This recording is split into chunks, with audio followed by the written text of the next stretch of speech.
Good morning, and thank you for joining us this beautiful Saturday morning. I'm Alero Edu. And I'm Ayo Makine. Good morning and welcome. Just so you know, I've had my cup of cocoa this morning. Someone hasn't had a cup of cocoa. She's not even had her cup of cocoa. She's planning to have cocoa later. Cocoa? Cocoa, yes. Not cocoa. You know, you Ajebutters will be drinking cocoa. Well, no, I was growing up, we called margarine butter. Well, no, you know, there came a point when they told us that margarine was better for us than butter. Butter had too much cholesterol. And now they are saying there's nothing like bad cholesterol. You know, these doctors are going to kill us. I mean, guys, make up your minds. First, you remember palm oil? Oh, palm oil, too much palm oil. It will give you bad cholesterol, blah, blah, blah, blah, blah. But you took up the doctor last week. And they said, palm oil is good for you. Okay, butter is not good, take margarine. Then they've come back and said, might as well eat butter. Make up your mind, doctors. Come on. So that at least there can be peace in Nigeria. All over the world. Forget Nigeria. All over the world. Just, you know, give us one thing today, tomorrow you change your minds. Okay, we appreciate that research is going on all the time and new findings are being made.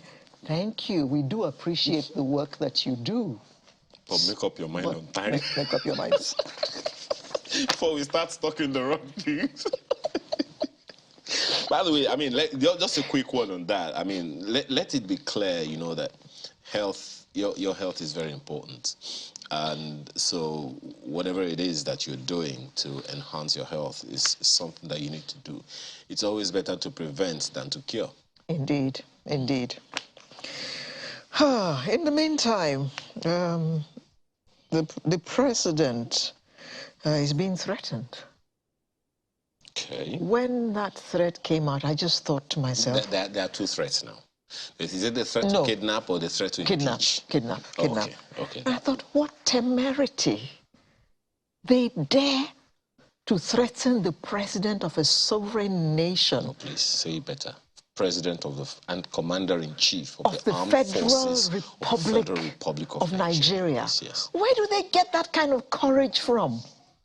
But then I say, well, then they've gotten away with so much. They've attacked so many communities. They've attacked so many prisons. They've killed so many people. Even the ones that were arrested, they have gone and released from prison. So they will get courageous. They will get bolder. Like they say in Yoruba, it's not really strange. I know you know it's not strange. Okay, you're surprised. But how dare they? How dare they? I think it was a governor less than 6 months ago that was saying, this thing that we are quote-unquote playing with is going to come home soon. I think there's a state bordering, one of the states that borders Abuja. The state before that one, I don't know which one it was. The governor there was saying, these guys are closer to Abuja than ever before. What was it even a neighboring state to Abuja? So these guys are getting bolder by the day. If they are already near you, who knows? It's only a matter of time. Yes, it's going to get in. Yeah. And, you know, so it's not really something strange. They had the temerity, you said, to attack a school when the president was due in his home state, I think maybe just hours before then. Yeah, they attacked his convoy. But then after that, they attacked his convoy when he was going to take another trip to his home state. So, and now another thing that they've done is to attack the National Guard. I don't know if people even understand what the National Guard is, like the closest, you know, to the seat of power. So, and it was rousing. What is still shocking to me, and I still say it, is I believe with all my heart, no gainsaying anything, that we have an extremely intelligence community in Nigeria. I still believe that. I think that was even corroborated by the Deputy Speaker of the House of Representatives recently, Idris Wase, who said that he is aware that, is it the president or someone, they prepare up to 44 reports on imminent attacks to the president or to the presidency or whatever. How that gets to or does not get to the president is and how it is processed. And how it is processed. Yes. I've asked that question repeatedly. How does intelligence get used? And so I am not surprised that these things are happening. I don't think it's even scary that they want to attack a person, but the symbolism of attacking that person, I think that is the thing that should shock us. That is the shocking part of all this. I saw a movie. You know? I still love that movie. Anytime I want to meditate, I just think about that movie. This movie, it's a very old one, London Has Fallen. How a terrorist community, a group of terrorists, infiltrated the entire city of London in that movie, metaphorically, fictionally, I guess. Infiltrated the entire system, as in the fire service, the response unit, for whatever, infiltrated the entire place for only one reason: to kill the US president. So these things shouldn't be so strange to us. They're not far-fetched. They're not far-fetched to us, but that symbolism of the threat, it is nothing to be taken lightly. It is something to be taken seriously. I mean, I know the presidency has said it is laughable, but it is not a laughing matter, to quote the Speaker of the minority in the House of Reps. I expect that the whole of Abuja is now in a frenzy because of this singular threat. Well, that is one threat. And There's of course, they say threat. they're going to also kidnap the governor of Kaduna State. Well, they say. So it's another threat. They say. And how about the second threat? The impeachment threat, which, of course, the presidency says it is a threat by the minority of the minorities. Let's see. Why are they screaming now? Is it because it's so close to them? People's children, people's wives, people's parents have been killed over years, and there was no threat to impeach anybody. But the moment Abuja gets threatened, there's some bandit activity or terrorist activity in Abuja, because it's very close to them. They're now threatening impeachment. I'm not even going to say much about that, Alero. I'm just going to say one thing.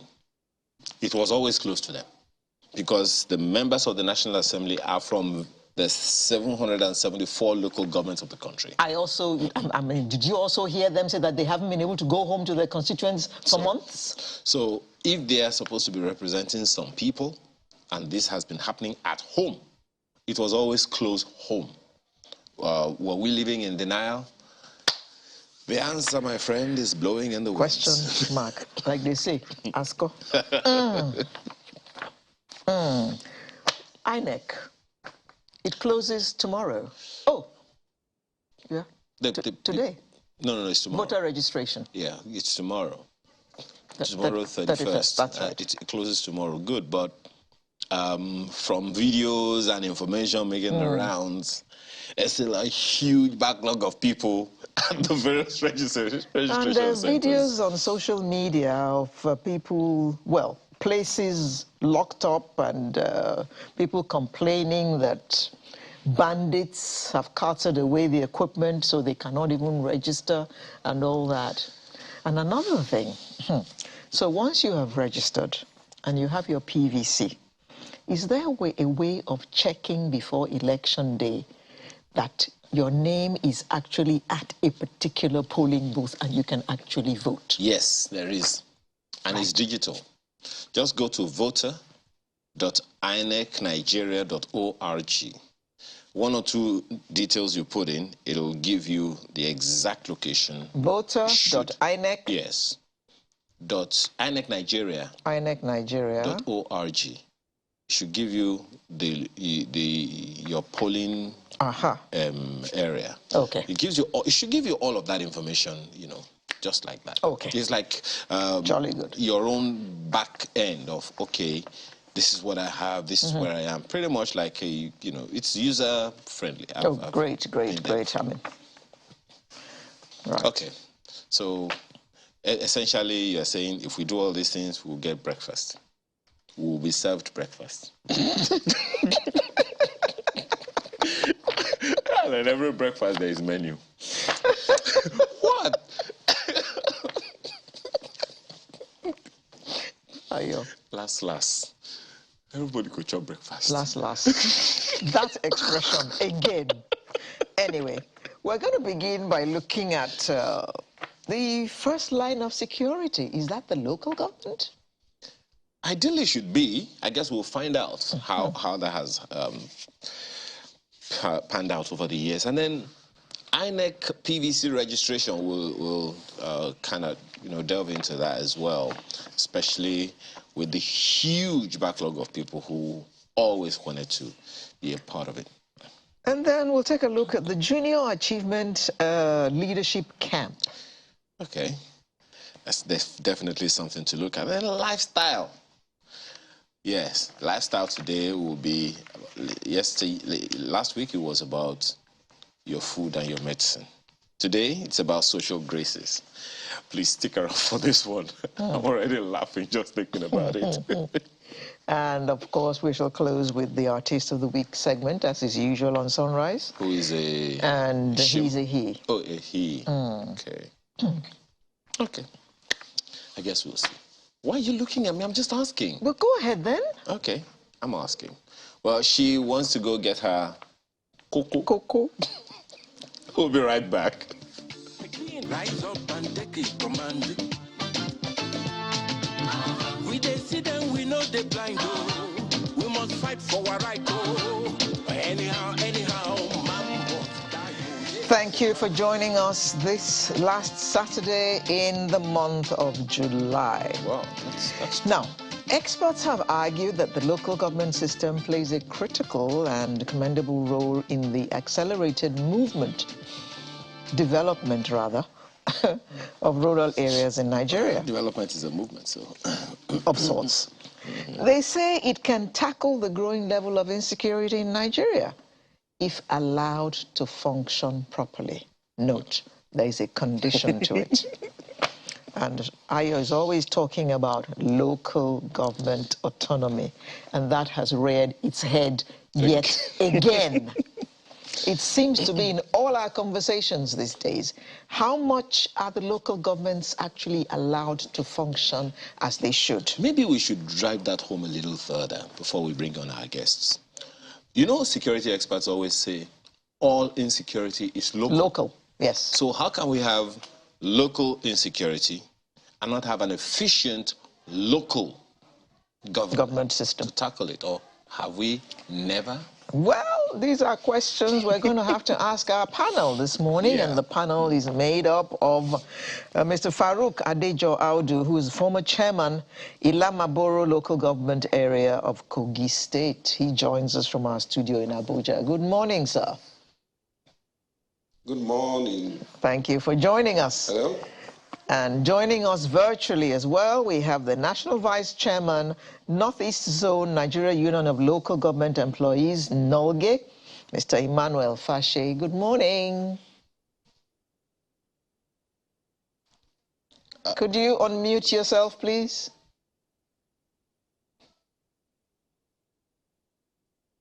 To do that, good morning. Thank you, thank you.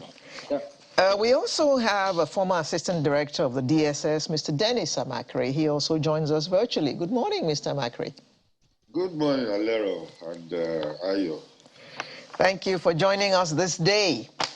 Now, we have a former local government chairman with us. So I'd like to begin with you, sir, Mr. Adejo Audu. Yes, ma'am. In the context of security in the country, do you think that the local government has played any appreciable role?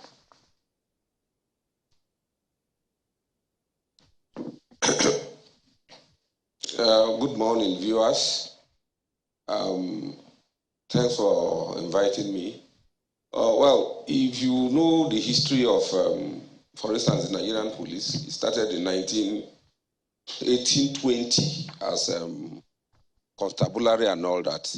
Most of the police then were owned by the local governments. The police as it is now, it was after the amalgamation, I think in 1930, that you now have a national police force. As it is right now, up to the, I mean, at least at the time I was there, the local governments played a role, but most of those roles were like lip service.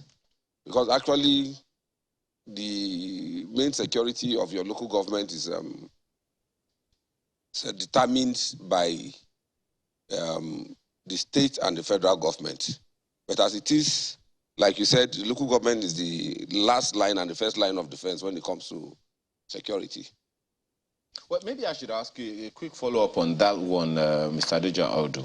How did the local government structure, how did they perform that function of preventing insecurity before we got to where we are today?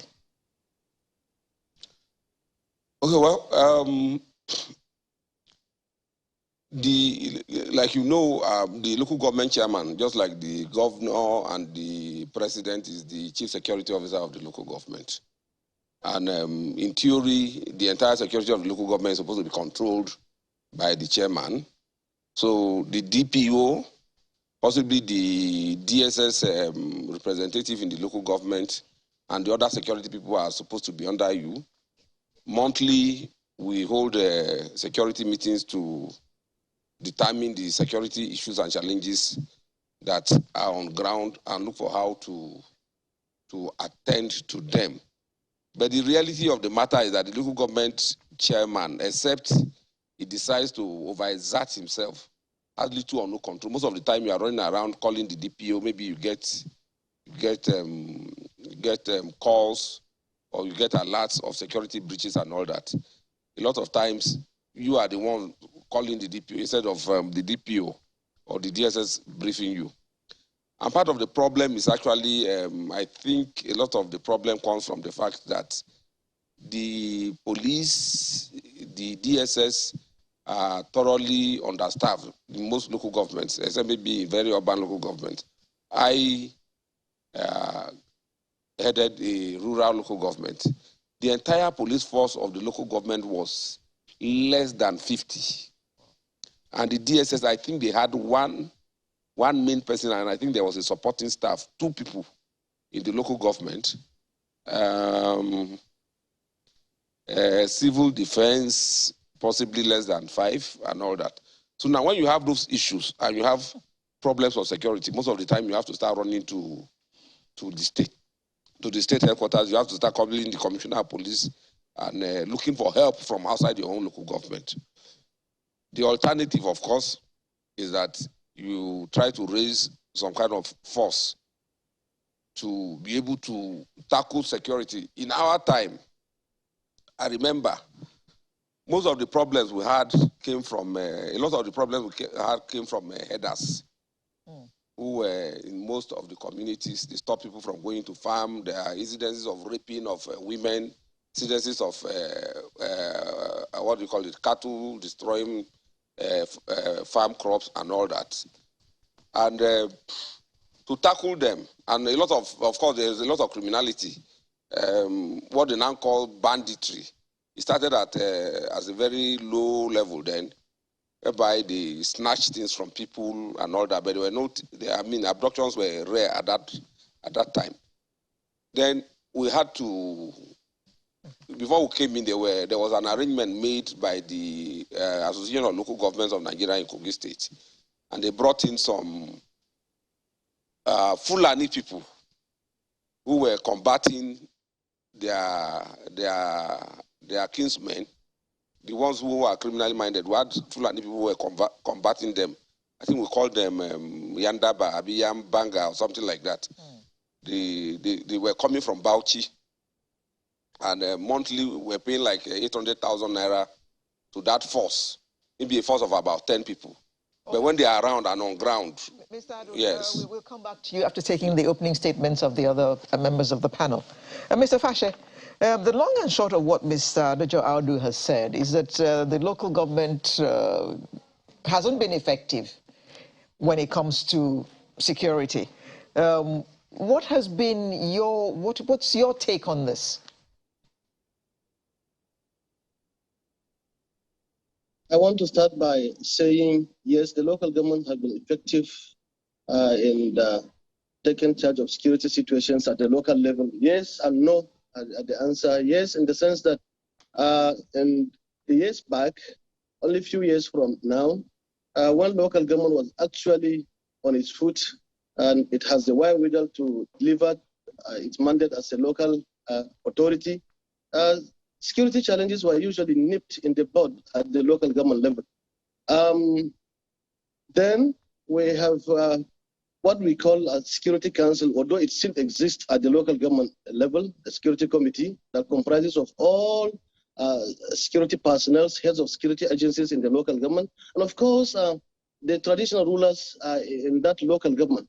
And, you know, traditional institutions too have their hierarchy, and of course, anything that has to do with security is being reported to the traditional rulers. For instance, in a community, the first establishment, of course, is the family, then you go to the clan, and then the community, and you also go to the ward level and also district level, as it may be at more especially in the north. And so whatever that has to do with the security challenge, for instance, will be reported to the district head from the ward levels. And before you know, the district head will report to the local government, and the local government will nip that problem in the bud without escalation. Today, it is not the scenario because the local government. Today, yes, Mr. Fashe, but just a quick one on the background of what you just gave. And I like the fact that, I mean, you talked about the citizen end. Mr. Adejo talked about the official security. He even dated back to the early days of the Nigeria police, which literally started with the local governments. But you've spoken about the role of the citizens themselves at various levels in the various cadres that the citizens had to perform their own roles. The elders, the community development associations, the traditional rulers and all of that, the district heads, and you even brought it down from governments to the various levels up until possibly even the family level. Yes, but at what point? I'm also speaking officially because the traditional institutions are also established authorities, and so they are also official. There's an official channel of communication from that level up to the local government level. And at the security meeting at the local government, it is where the security situation of the local area has been discussed, and solutions are being proffered at that meeting, without, of course, waiting for any type of government, more especially the state or the federal government, to come in.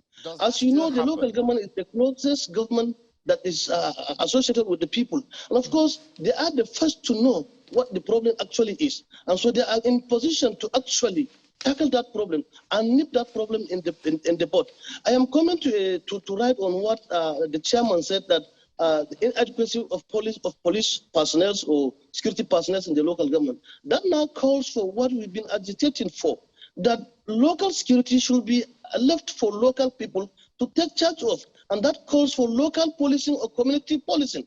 For instance, if you go to other just a moment, Mr. Fashe, just 1 second. Yep. You said something, yep. We'll get to these solutions that you're talking about, but you said something the other time. You said that the problems are nipped in the bud by the traditional rulers before it even gets so far. And the council authorities. And the council authorities and all of that. Does that still happen? And if it does, tell us. If it doesn't, tell us why. Well, of course, like I said from the very beginning. Oh, dear. Well, I'm sure we're going to get back to you. Okay, go ahead. Have been used. All these things, all those things that I said were able to be done in the past by the local councils and the traditional authorities was because there was a wherewithal financially to do that. Today, the local governments are not on the right footing financially to tackle these problems. And of course, I come to talk of finance. I'm not digressing anyway. You will agree with me that the insecurity, more especially the banditry, the insurgency, are an offshoot of poverty. And so, of course, as a government that is closer to the people, the local authorities, of course, can identify actually the vulnerable groups in the rural areas with a view to tackling their needs. And of course, like the going says, a satisfied mind is the mind that lives in peace. And a mind that is not satisfied is a hungry mind. And if the mind is hungry, of course, owing to the hunger of the body, of course, you know, that person will be agitated. And that is, of course, that what leads to the present security situation. What we are saying is, if the local governments are allowed to work as it used to work before, some of these insurrections can actually be nipped in the bud. Okay. I will still repeat it. Some of these insurrections are offshoot of poverty. Okay. And poverty can actually be tackled by that government that is closer to the poor people. Okay. And that is the local government. Okay. Mr. Makri, you are a former assistant director at the DSS. The process that Mr. Fashe has described to us seems to be rather long, from the people to the council, then to the local government chairman, before it goes to the state, before the matter gets sorted out. What do you have any? I beg your pardon. Does the DSS have any interface with the local government at all? Or does it interface with the state? Thank you very much. Thank you very much. You know, I've mentioned this. I like what the first speaker said, that they don't have enough staff in these local government areas. The DSS does not have much, although that is understandable because they are not an operational staff in that place. They are just, they just collect information. They are intelligence gatherers. But the police also is very, very small, because you cannot imagine where the police you have, or sometimes you have about 5, or, you know, in a local government in their office, and they cannot respond when things come out. But come back to basis here. You see, we created local governments without even telling them what they are supposed to do. Because when you look at it, many local government chairmen don't know what they are supposed to do. But Mr. Bakri, on that, if I can quickly punctuate, the Constitution is very clear on what they are supposed to do. What are they supposed to do? The Constitution is clear what they're supposed to do. The functions of the local government, I know about 13 of them, are listed in the 4th schedule of the Constitution. So let me explain further. Let me explain further, because when you look at it, what did the Constitution say? The Constitution said that the primary responsibility of government, including local governments, absolutely, is the security of lives and property of the citizens. But you see, when you look at it here, most local government, I was an assistant director in a state where, in fact, it becomes very, very difficult to even have a meeting with some of them, because most of them prefer to come to the state capital to stay there. They are not in their local governments, you know. So you find out that what I concluded was that they were not well briefed on what they are supposed to do. They are not well briefed. They are just the chairman of those local governments. And then, of course, they were not funded. Some of them don't know the rudiments of what they are supposed to. Like, for instance, you know, we've been talking about state police. You have the federal police. Then you have the state police. And then, of course, there are local government sheriffs. That's how the structure is broken down, especially here in the United States, whereby you find out that they all have their laws. I think, was it the chairman, the former chairman said that when they have problems, they have to now arrange and go. If the security agencies there cannot handle it, they go to the state. It's not supposed to be like that. Because, you see, the laws that the local government sheriff man enforces are local bylaws. local government edicts. The one that the state police will enforce are local state laws, Yeah. and they don't mix.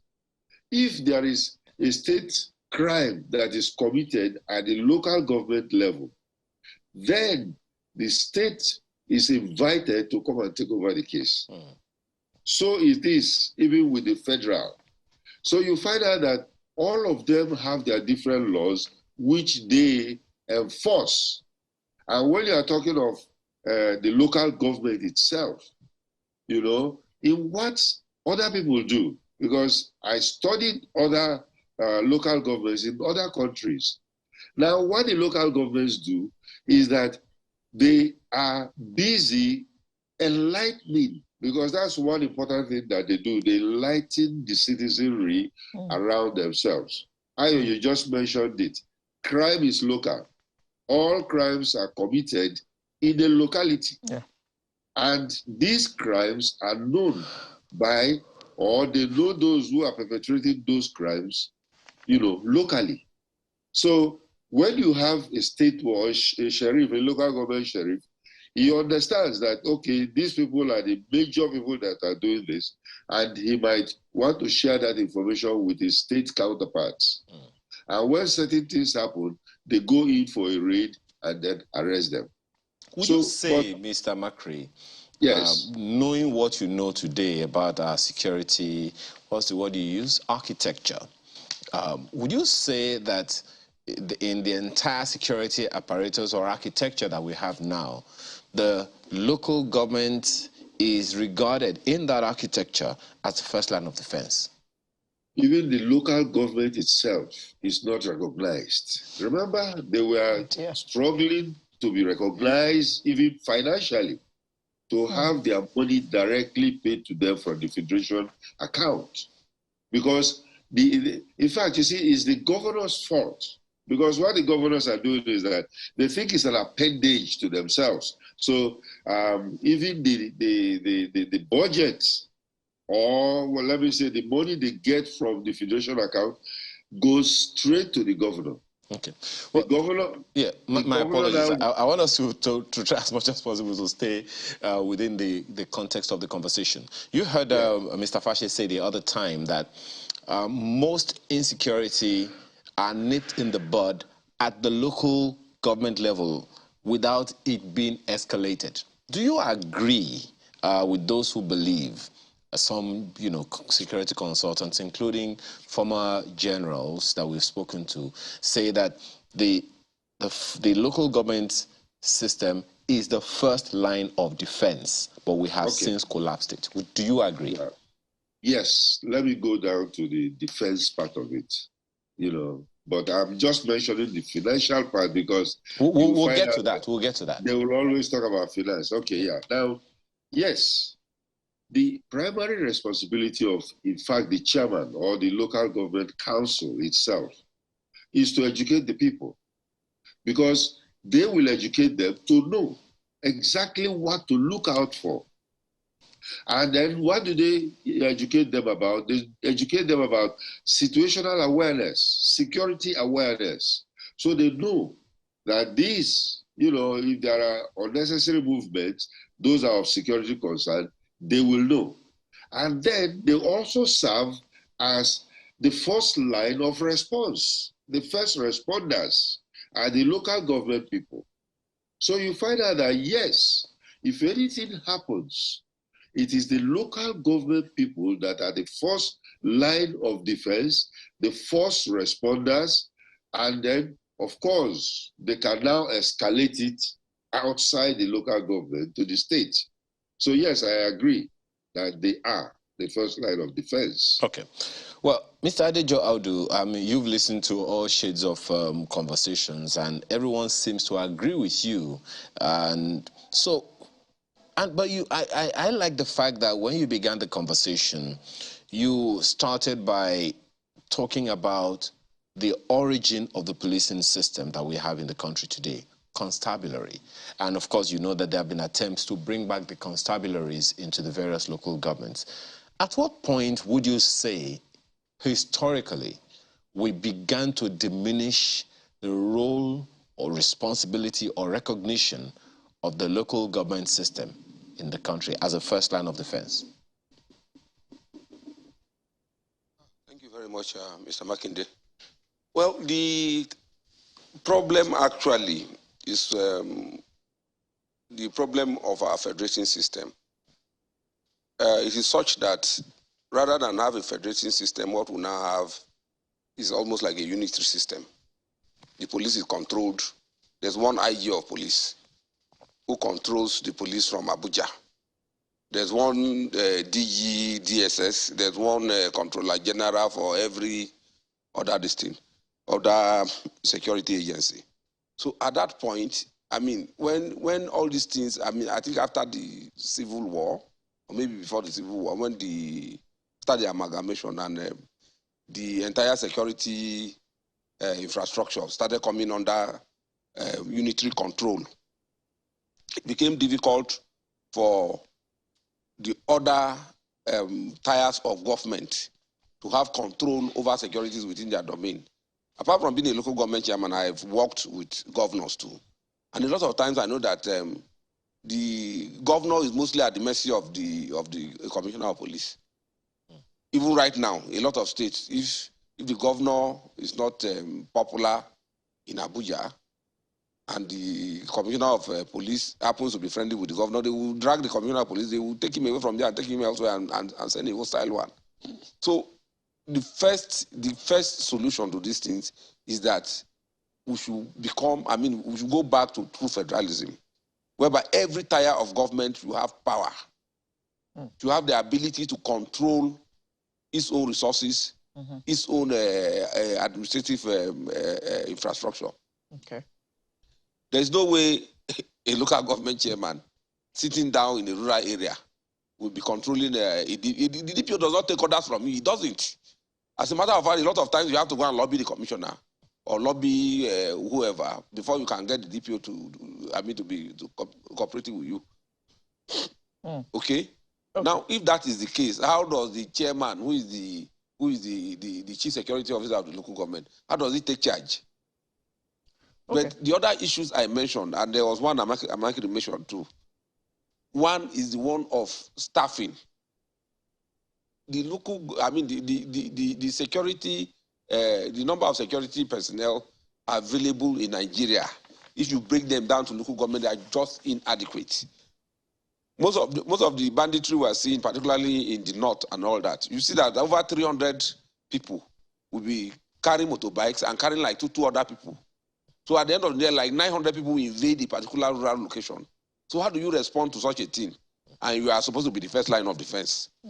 Okay? Before you send distress call to the state, my local government, for instance, is about 2.5 hours from the state capital. Wow. So before the distress call will get to the state and they will send a force to come and help out, the people would have finished and gone. Okay. Mr. Fashe. Then this other thing Amakiri was talking about was the issue of finance.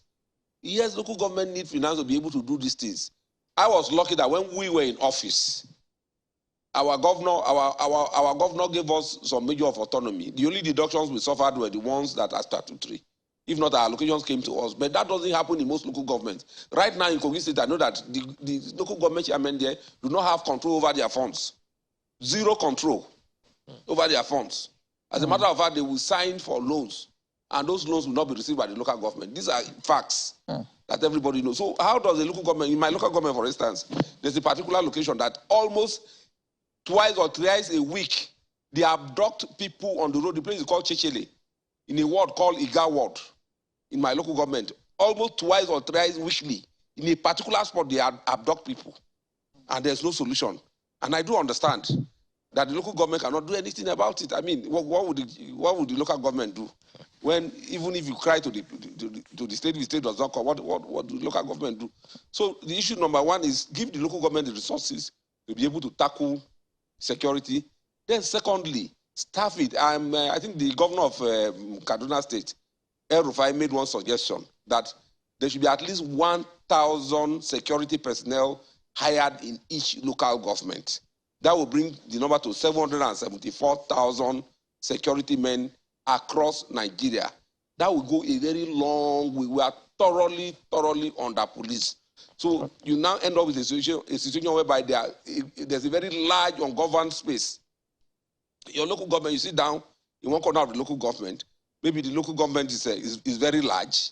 My local government, for instance, it will take you a full day to be able to go around the local government. So if something happens in one interior area, what do? You sit down, you hear the report. Before you even get to hear the report, possibly the damage would have been done. Okay. But if you have enough staff, Okay. if you have enough force on ground, a lot of these issues will be solved. Like Governor El-Rufai suggested, 774,000 security men across Nigeria will make a very great difference. Okay. Mr. Fashe, do you agree with Mr. Adejo Audu that if power were devolved to the states, if we had a true federation, that this would help the cause of the local governments being what they're supposed to be as concerns security? Of course, I totally agree with him that if power is actually devolved, not only to the states now, but even to the local government councils, as it's supposed to be, yes, the security challenges can be tackled at that end.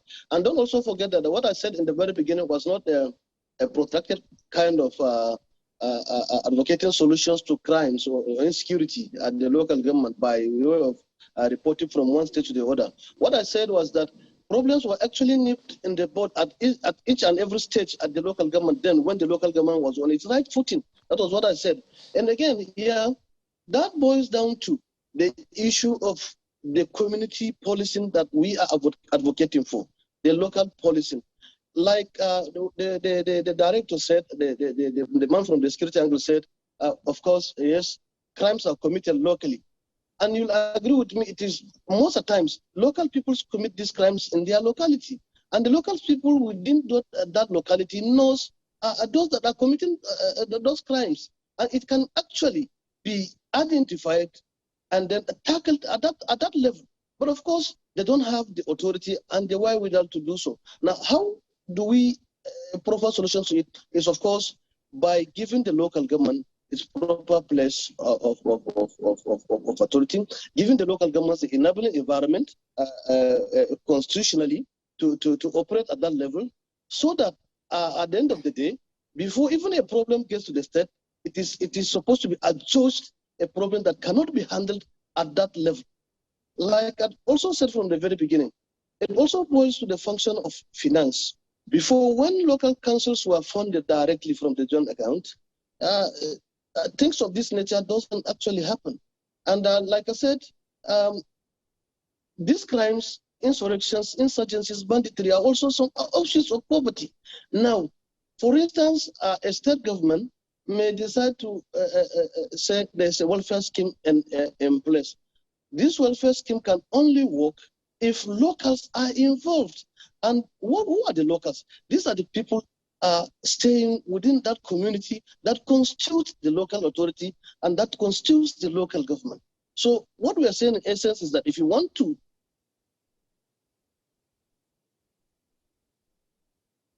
nip this security problem in the bud, then of course to the local government should be given the wherewithal to function, so that being the government that is closer to the people, being the government that knows actually the problem of the people, the local government can actually tackle this poverty at that level. Because person that has something to do will not go into insurgency.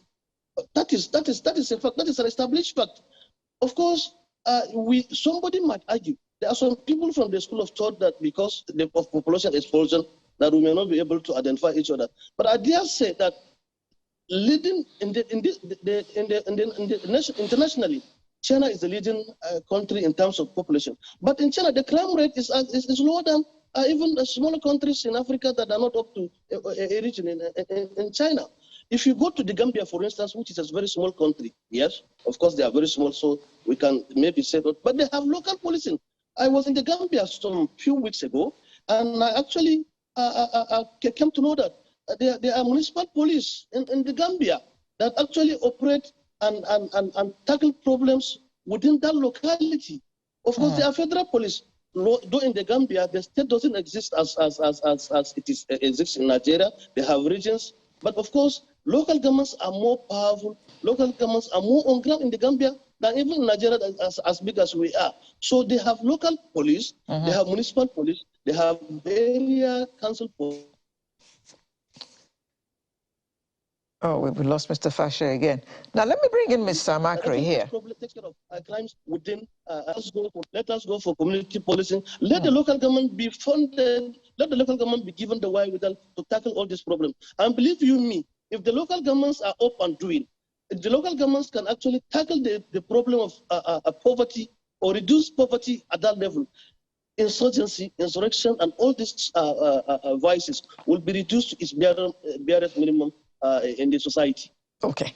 But Mr. Makri, to my mind, where all this is pointing is just one direction, and that is state police. What are your thoughts about that? Okay. Thank you very much for that particular question. You know, I have been a big advocate for state police. And then, of course, I am advocating a different kind of state police because when I listen to other people, what they are saying is not exactly what state police is supposed to be. Because when you look at it, many governors, we want state police. I'm the chief security officer of my state, so I want state police. What he actually wants is his own police that he will use in hounding his opponents. You know, that is not the state police we are talking about. What we are talking about is, like I said, you don't have to use them. But there is a tendency in Nigeria for even the federal police to be misused. You know, you find them that they are being misused. And then, of course, many politicians believe that when they are around or when they surround themselves with police, then they are now powerful. They don't believe that they have any power. You see a governor or a local government chairman will be crying out, especially governors, the IG has withdrawn all my policemen and my security, so I don't have any security, you know. So they have a different idea about security. Federal police is supposed to enforce federal laws. State police is supposed to enforce state laws. Local government, the local government, they call them sheriffs over here. They are supposed to enforce local government edicts. And those edicts are not just, I'll give you an example. They are not just crime. If somebody kills somebody, that's a state case. You know, a state case. So it's the state police that will come and take over the case, although it happened in a local government. Even universities have police. Estates have their own police to regulate whatever, the access control into the university, or, if somebody is doing certain things, or you find out that a group of students are smoking illegal drugs, and then, of course, they will call in the state police or the federal police, because there are also federal crimes, like the NDLA will be called in to a university or a local government to arrest. So, Mr. Makri, which docket would you put banditry and kidnapping, states or local governments? Banditry and kidnapping are, let me see, they are actually state crimes. They are state crimes. Banditry. How then would the local government system be able to handle such level of insecurity, given the edict, as you said the other time? Because by the time the local government chairman is responding to that by putting a call through to the state, the bandits or kidnappers have gone. No, the thing is this, what we call basic intelligence coverage. All local government chairmen are supposed to have what we call the basic intelligence coverage. That way, you don't have any ungoverned space in your local government, because you will know everywhere, everybody. You are supposed to know everybody. And then, of course, you know every inch of your local government. Now, when you know all this, then you go ahead and then your the local government, their council basic job is to gather information. And when they gather this information, they share it with the security agents. So you find out that it is not a matter of go and fight them. You have 300 bandits coming. You don't go and fight them. But when you have this information, you now transmit it. And that's another thing. Like you were saying, this the first line of defense. To effect the first line of defense, they are also supposed to have a collaboration with the next local government to them. So you find out that if they're collaborating, at least all the local governments have other local governments that are surrounding them, but and they can collaborate. Yeah, but they will need some form of authority on their own to be able to do that. Let me speak to Mr. Adejo Audu as we wind down. Now we have just a few minutes left on the program. You began to talk about solutions the other time, and one of the issues that you have already raised is that of autonomy of the local government system, be it financial or administrative. Perhaps the understanding or the importance of the local government as a system on its own, or as a government on its own, that can nip these issues in the bud before they get worse, are unknown to the authorities, to the state governors or to the federal government. What's your take on that? And how do we begin to reverse that trend to nip insecurity in the bud? Well, the truth of the matter is that if you want to go into details about how a local government can become autonomous, we may not have the time. But let me simply say that number one, a lot of states in Nigeria, the governors see the council chairman as their personal staff.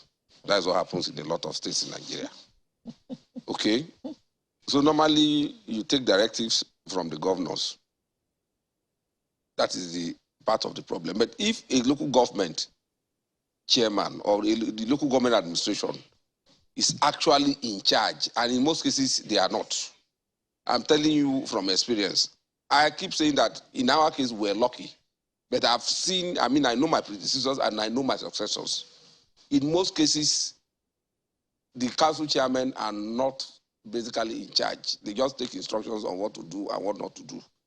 Okay? The constitution is very clear. The council chairman has to be elected and all that. But all those things are in theory. If the governor does not like you, tomorrow they will gather councillors together and impeach you. It's that simple. And every local government chairman in Nigeria knows that. So, number one, the person who is in charge should actually be in charge, should be seen to be in charge. Then they can have power to control what happens within this locality. Then the second issue about the autonomy is the issue of funding. If the finances of the local government come through the states, and the states grab it, and in a lot of local governments in Nigeria, I don't want to call names because it will look as if I'm making an allegation. In a lot of local governments in Nigeria, the chairman, the local government chairman and treasurer and all those people, they go and sign for their allocation, but the money actually goes to the governor. It happens. It happens in a lot of local governments in Nigeria. In our time, I keep saying, I repeat, in Kogi State, we were one of the most autonomous councils because our money was coming to us almost intact. What year was this? But in a lot of councils till now, as I talk to you. What year was this? In a lot of councils. Well, I was chairman between 2012 and 2016. Okay.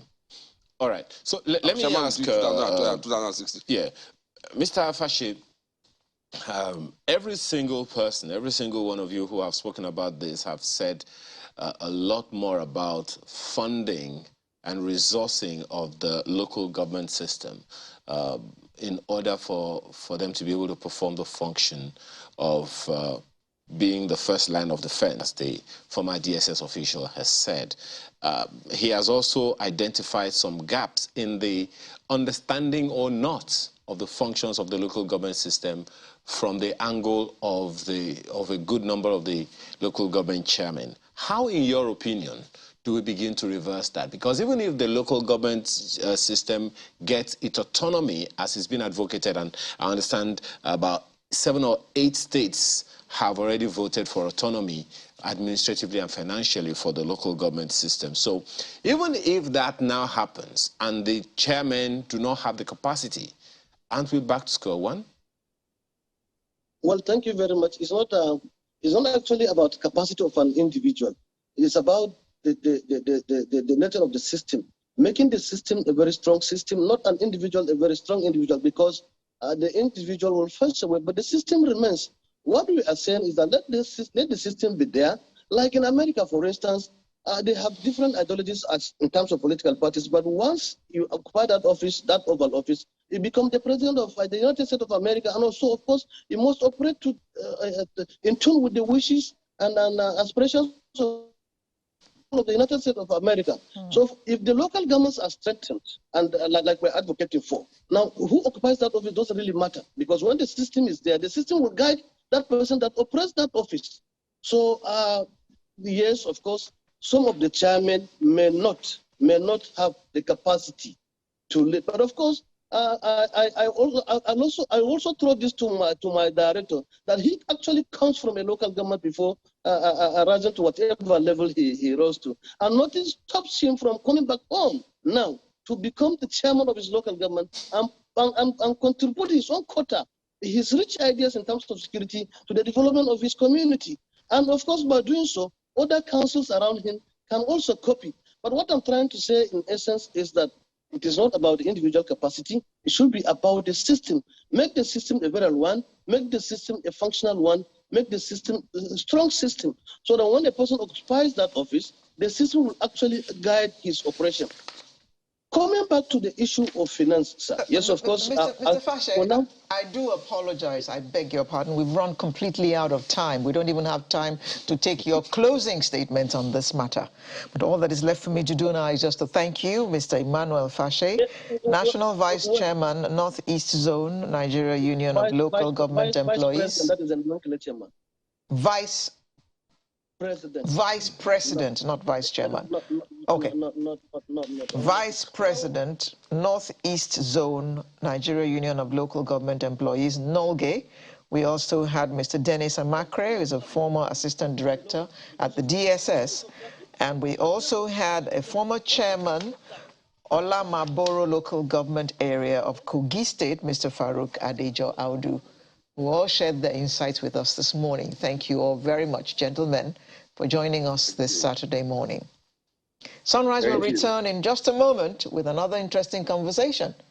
Please join us.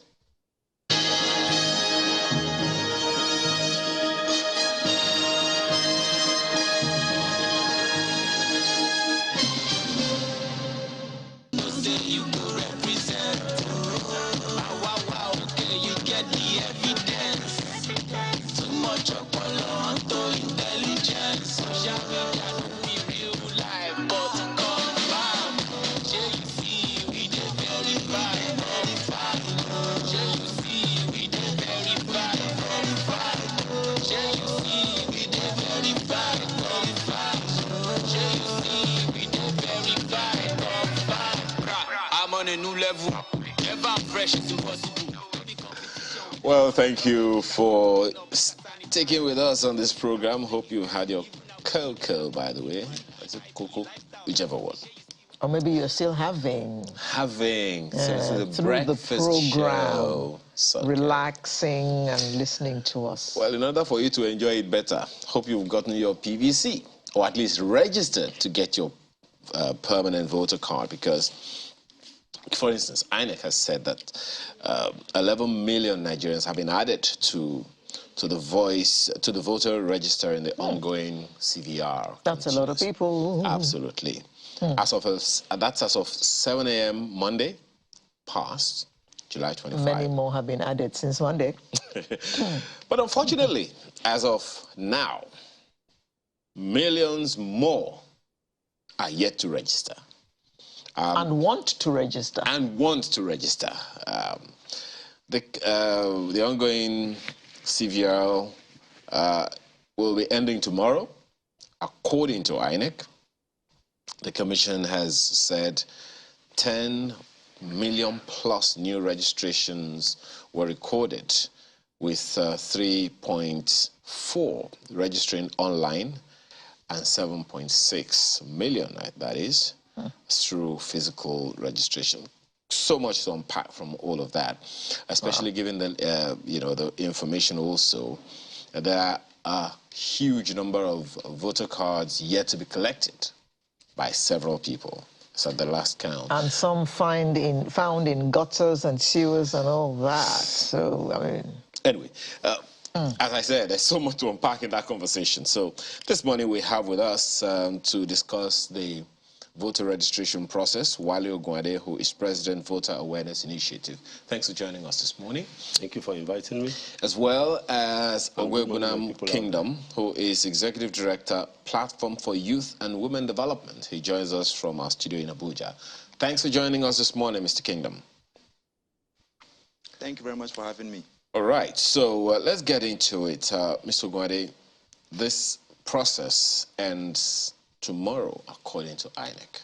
And first of all, what's your take on that, given all of the issues that have arisen? First of all, I want to thank God for this time. When we started voter education, voters awareness, people thought it wouldn't get this level. I want to thank God for people like people who supported this project, who keyed into it, and of course, Channels Television and all other media outfits that gave this project its support. Then, coming now, I want to go deep into it. I'm not in tandem with INEC saying that they are closing the shop tomorrow. Why? Because the Constitution is clear, particularly the Electoral Act. Section 9, subsection 6 is clear that 90 days is the time given for the door to be closed, for the window, which means that registration should stop 90 days before the election. I'm not good at mathematics. 3 months before February. That's 3 months, before February. Okay. And if we calculate it now to February, to July, to February, is more than 3 months.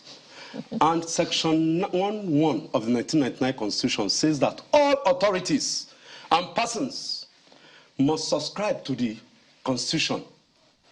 And Section 153, subsection F, creates INEC. INEC is a creation of the Constitution, and they cannot do anything contrary to the provisions of the Constitution. So they're closing the shop maybe 100 or more than 180 days before the elections is illegal. And I hope INEC will not push some of us to go to court to stop that nonsense. That is one. And I want to collapse it very well. I'm a pastor, and I go to services. I'm a lawyer. I'm a lawyer. I go to services, and when there's a pastor who is always given the responsibility to take the offering, and the person will say, is there anyone who has not put his money in the offering basket? If he hears, he will say, shout hallelujah. If he has a shout hallelujah in one corner, he will say, let's continue. We must put everything into the offering basket before you close, you say the final prayer. INEC should allow all Nigerians to vote, to register before they put a stop to it. And where am I going? There's an upsurge. All of them have agreed. And my people go there, they want to register. The whole situation is so terrible. In some cases, people go up and down on a daily basis to get registered, and they come back. Not because they are not available, but because sometimes the equipments they use are not functioning, are not encouraging. So they should deploy, or since they cannot deploy, then they extend the time.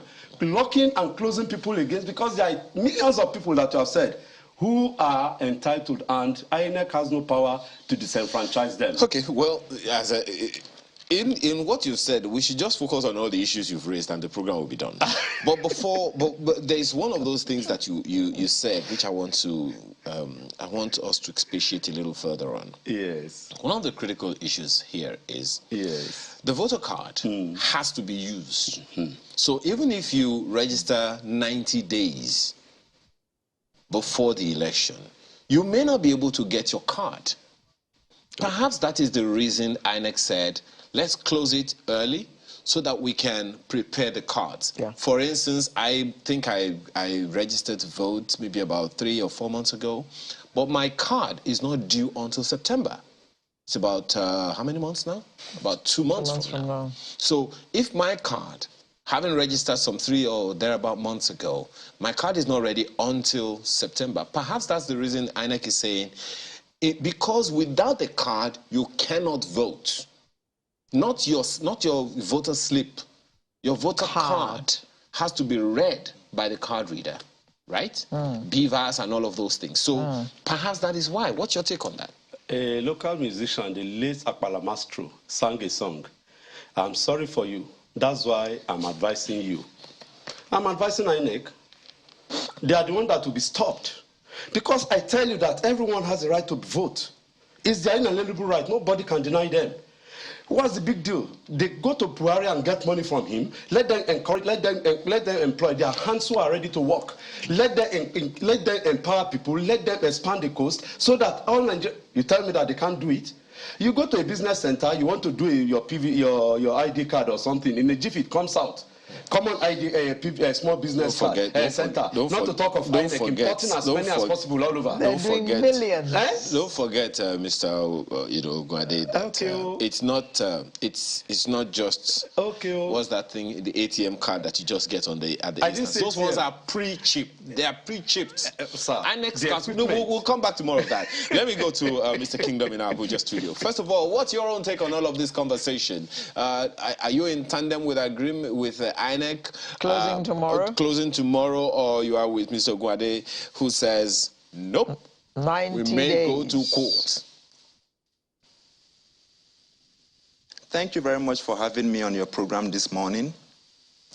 First of all, let me thank the Independent National Electoral Commission under the leadership of Professor Mahmoud Yakubu. He has shown that INEC can actually be an independent body. As for the PVC registration, well, it depends on INEC because the main issue is not necessarily going to register. That is like 30% of the process. You have to get your card and you have to vote. And this initiative has been on since last year to go and get your card. So INEC have tried, they've extended it like twice now. So I think Nigerians and also the civil society organizations and every stakeholder should partner and also discuss with INEC on why it shouldn't be closed for now. Because even if you go to the local government areas, the grassroots, so many people are not registered. What are your constraints? What are your challenges? Is it lack of funds? Is it lack of manpower? Is it lack of mobilization? What are your problems? Because even on Twitter yesterday, I saw a video of people not being able to register because some people came and carted away with the machines. Some people were not able to register because the machines were not working. The staffs are on. So INEC, the problem is not necessarily on INEC, and it is not also on the people. It is what INEC and the people should be able to sit down and discuss. Taking INEC to court may not be very efficient because you might take INEC to court, you get the judgment, you win, but on the long run, can you get your card? So the main thing is getting your card and voting. Registering is just the first process. Okay. So INEC should tell Nigerians that if we go ahead and register everybody, every Nigerian, you may not get your card because I heard that collection should start from September, October. What are the processes of collection? How fast are the collection of PVCs going to be throughout the Federation? So these questions are what Nigerians must engage INEC. Civil society organizations, the international communities, the political parties, the community leaders, youth groups, women groups, we have to engage INEC, be it a day or two seminar, interactive session, and ask them, people have not registered. What are your constraints? What are the advantages? What are the disadvantages? If INEC says, okay, we have the manpower to still register more people and still give them their PVCs by October, September, but we need more funds, then we can now appeal to the government Or Nigerians can crowdfund, because as it is now, Nigerians are willing to do anything to ensure that they have their PVC so that they can participate in building electoral processes in the country. So it is not on our side to say we are taking INEC to court or we will stage a protest. That wouldn't solve anything. Okay. The key issue is, are you going to get your PVC to vote if the time is extended? That is the key issue. Okay. And you might go to court and get a judgment, and INEC. Yeah, Kingdom, you work with youth and women. Traditionally in Nigeria, we know that women normally come out to vote. So how much result has your, I mean, this is all in parentheses, how much result has your work with the youth yielded? Are there more of them coming out now who are showing interest in the electoral process?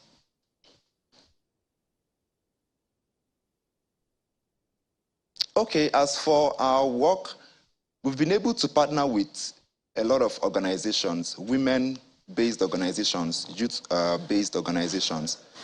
And of course, even going to the grassroots, as we speak now, we have an initiative, grassroots voter education program, door-to-door exercise, to sensitize voters to come out and vote. Not only coming out to vote, because, you know, voter education is on so many levels. Nigerians, you have to know that you are eligible to vote, which is captured in the 1999 Constitution section at chapter 4 of the Constitution. You have to know that you are eligible to vote. As a citizen of the country, you are eligible to vote. So we've been able to rally around, and we've been able to reach out to women groups, youth groups in partnerships, and also with INEC and the rest.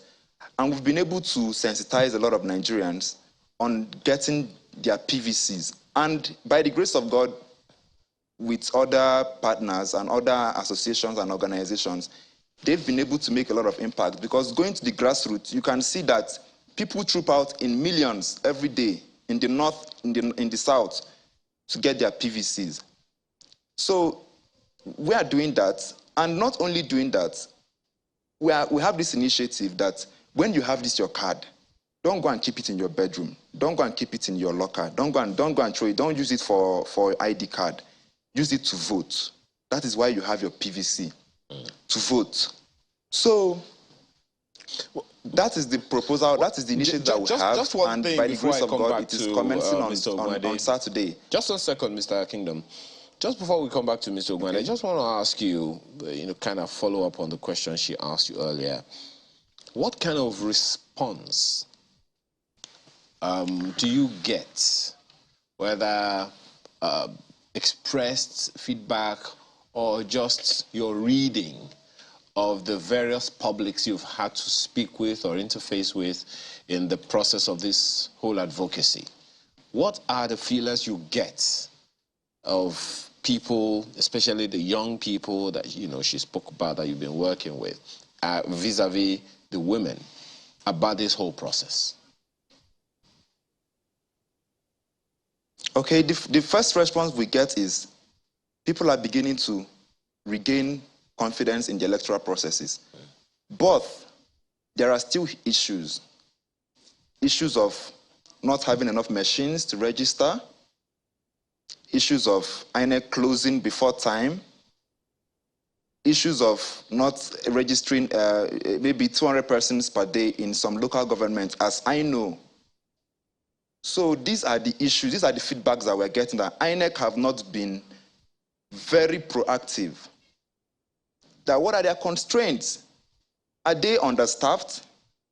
Don't they have ad hoc staffs that, if they are willing to volunteer to ensure that everybody gets their PVC? So those are basically the feedbacks that we're getting, that INEC are not, and would I say overwhelmed? That is the language I will use. They are overwhelmed by the entire process, because the voter turnout to get PVCs is quite cumbersome right now.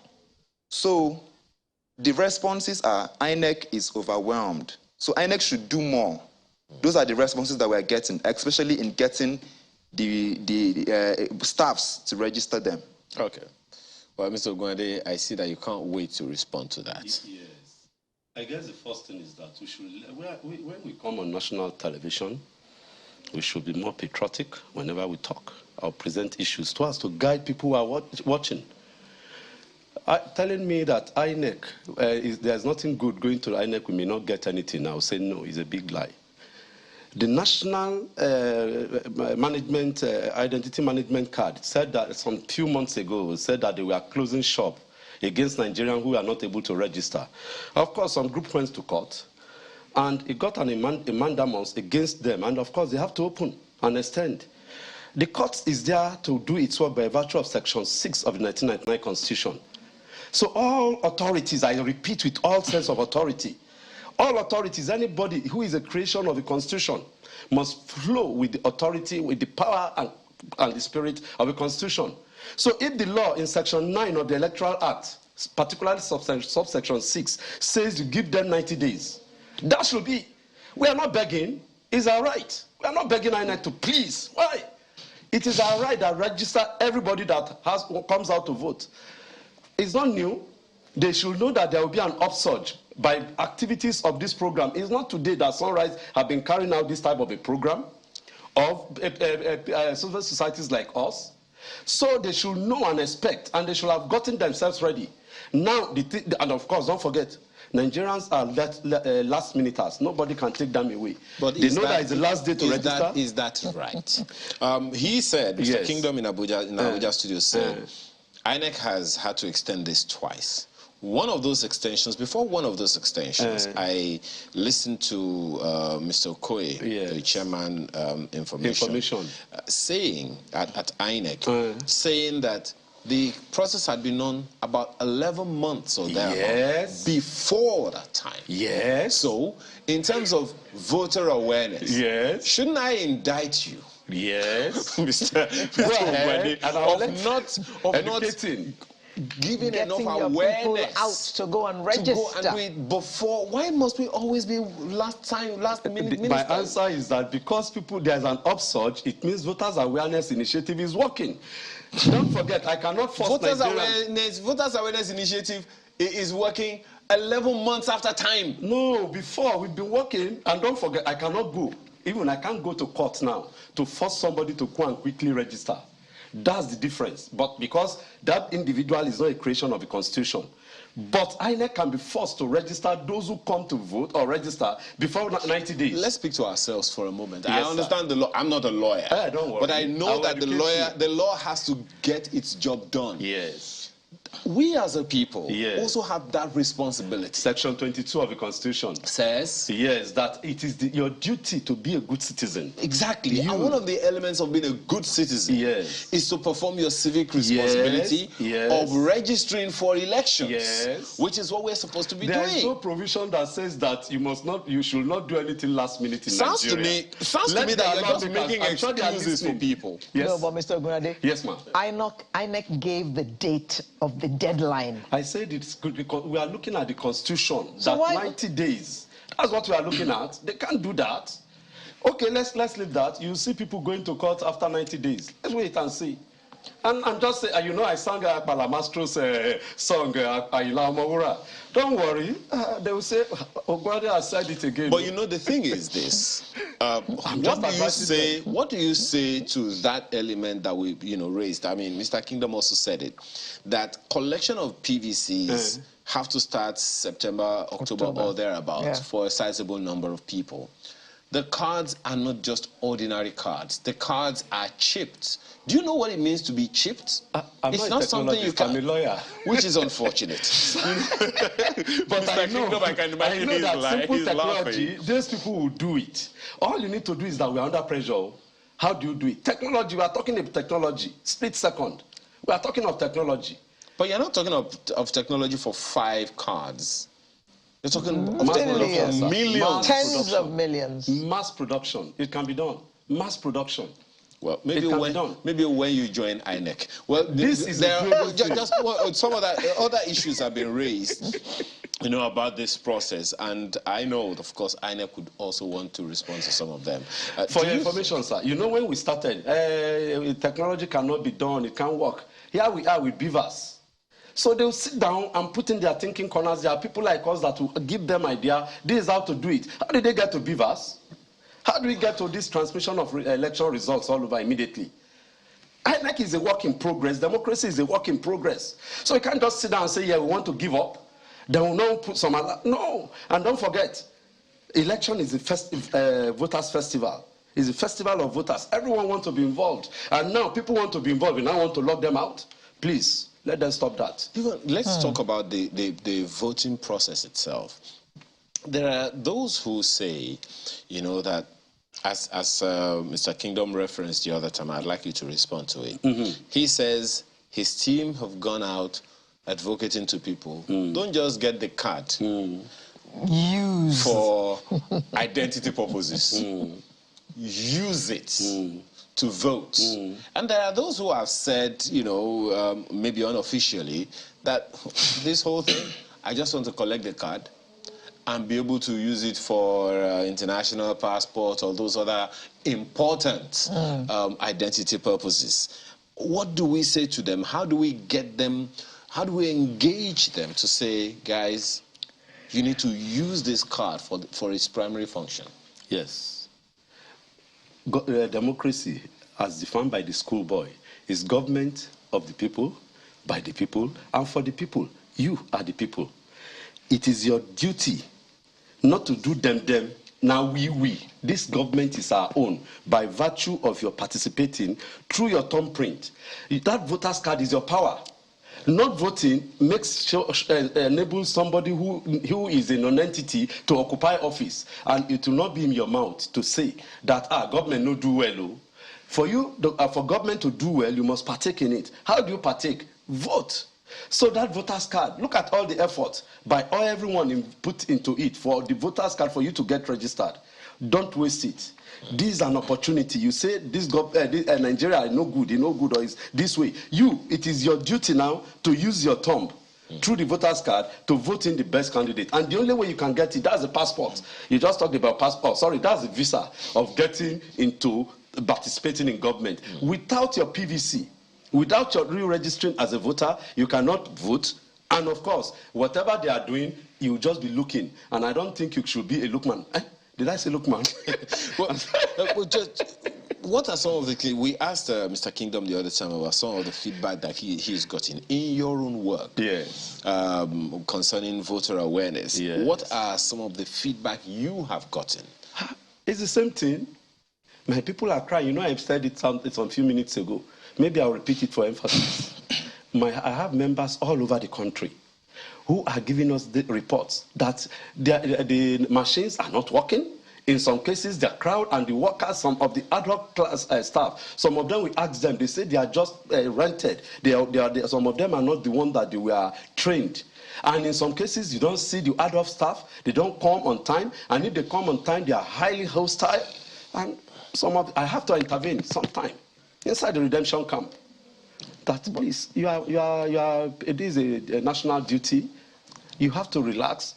People will come, they are angry. Someone left his place of work to come and register, and at 4 o'clock, he's not gotten it done, which means he has to come tomorrow. His job is at stake. He will look at it, if I can't get registered today, I'm not coming tomorrow because INEC will not feed me. In fact, government will not feed me because in Nigeria, it is give us this day, deliberate. If you don't get work, go. Government no go give you anything, no. So why will you want to lose it? But despite all the sacrifices, we still encourage that INEC should further train their staffers, that they should be polite to their people. Of course, ensure that encourage people to come and register. And of course, the last byline here is that if you have registered, it is your duty to struggle to go and vote. I want to tell you my experience one time. I lived in a place, and of course that goes about transfer of registration as it's established in section 19 of 99 of the Electoral Act. If it's your duty, if you just move from anywhere, go to where they are registering new people, show them your card. They will call it transfer. If it's that your old one is lost and so on under section 18, you put it that it is a replacement that they want. The Electoral Act is clear, and all the officers are there to respond and to relate with you, cooperate with you, to ensure that it's a seamless process. So since the Electoral Act 2022 has now made the electoral process a seamless act, then why the stress? Why does INEC now wants to put stress on the system? Let people register when it's time. Let them increase their technology. The technology is there. The process of transfer is actually even simpler than that. Even from your phone, go to cvr.inecnigeria.org. True technology. Yes, they can. You can just put in the information there, and if you need to go to Thank the you for INEC supporting office. me there. No, I mean that's those. I'm just saying that so that doesn't seem as is if these there. are things that is rocket science. There are some as things that are super than rocket science. I used it and it worked. Exactly. So I have to select what area those options I had relocated to, yes, and which particular polling area I wanted. That's it. Full stop. And if you want to and know, then I got an email, I think a day later, confirming that they had received my, as good as that. My so wish let us to change push technology to transfer to the issue of registering. They can even open the portal now that because it's closed physically, okay, register manually. These things can be done. Why would you say we want to put stress in the system? Let's come back to you, Mr. Kingdom. We have barely 2 minutes more on this segment, but I'd like to ask you, both of you, but starting from you, Mr. Kingdom, as we round this off. And you are the one that started this, and I think it is important to close on that end. Whether INEC expands the time or not, we will have to go out and vote at the end of the day. What I have observed over time is the higher the number of voters, the lower the percentage of turnout during the elections. How do we begin to reverse that? Thank you very much. INEC has done its bit by ensuring that at least up to 10 million voters are added to the ones previously had. In 2019, we had about 84 million voters, and only 29 million Nigerians participated, which is quite very poor. So moving ahead to 2023, we've started this initiative, I mentioned it earlier, grassroots voter education program, to ensure that Nigerians come out to vote, to be educated on the reasons why they should vote. Voter education has 3 segments. It has to be neutral, it has to be clear, and it has to be universal. Universal in the sense that it should be non-discriminatory. It should touch every region. Clear in the sense that the messages from INEC should get to every individual, be it through sign languages, be it translated into pidgin language or whatever language anybody understands, and universal. I think I've talked about universal, clear, and neutrality in the sense that it has no political affiliations. You go out to the grassroots and you tell Nigerians, this is what you should do, this is how you should go about it. If possible, conduct a mock election to ensure that Nigerians are quite educated on the reasons why they should vote. So many Nigerians, even as we speak, so many Nigerians don't know that vote buying is a crime. So that is why voter education is very important to encourage Nigerians and also to make them understand the reasons why they should be part of building the democratic and electoral process in the country. So we're embarking on this project from September, and it will last for 5 to 6 months till February before the elections, to ensure that Nigerians in all local government areas, 774 local governments, are educated on the reasons why they should vote. Not for any political party, not for any candidate, but ensuring that they participate in the electoral process in the country, because that is the only way Nigerians can actually have a say in government. And issues regarding valid votes and invalid votes, it is because of lack of voter education programs. Through our initiative, we can now be able to, with other partners, other Nigerians doing it, we can now be able to ensure that Nigerians vote right and also vote and also come out en masse, troop out en masse to cast their ballot. All right. Well, Mr. Ogwade, 30 seconds. Same question. I read a book some time ago, If Tomorrow Comes. And of course, youths are leaders of tomorrow, we are told. 2023 is tomorrow. Let them grab tomorrow with all sense of seriousness, or else 2023 will slip by and there will be another gnashing of teeth for another 4 years. I hope that will not be our portion. Okay. Thank you so much. Well, Mr. Reggie Williams has sent us his thoughts about all this, and he says we Nigerians are too used to accepting inefficiencies It should not take more than 2 hours to register each person. 2 hours to it should be less than that. Oh. The registration process is cumbersome and Maybe he meant inefficient. 2 minutes. 2 Why minutes. do he wants to say. Nigerians have to suffer for such inefficiencies? Well, questions.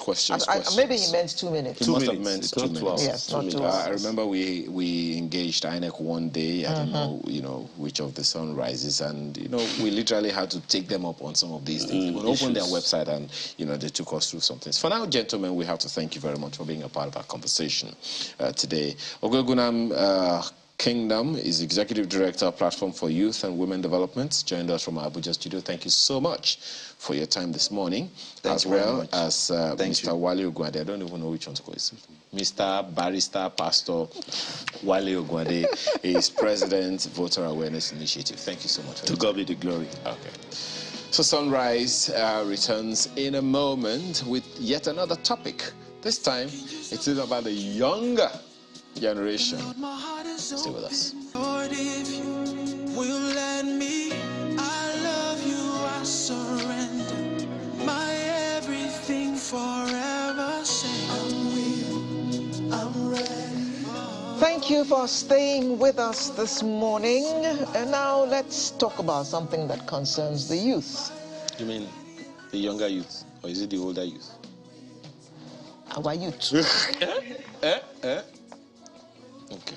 Anyway, you and John, Jones Hussein, when we talk about youth, says he is a younger youth. Benny. Guy is 70 plus.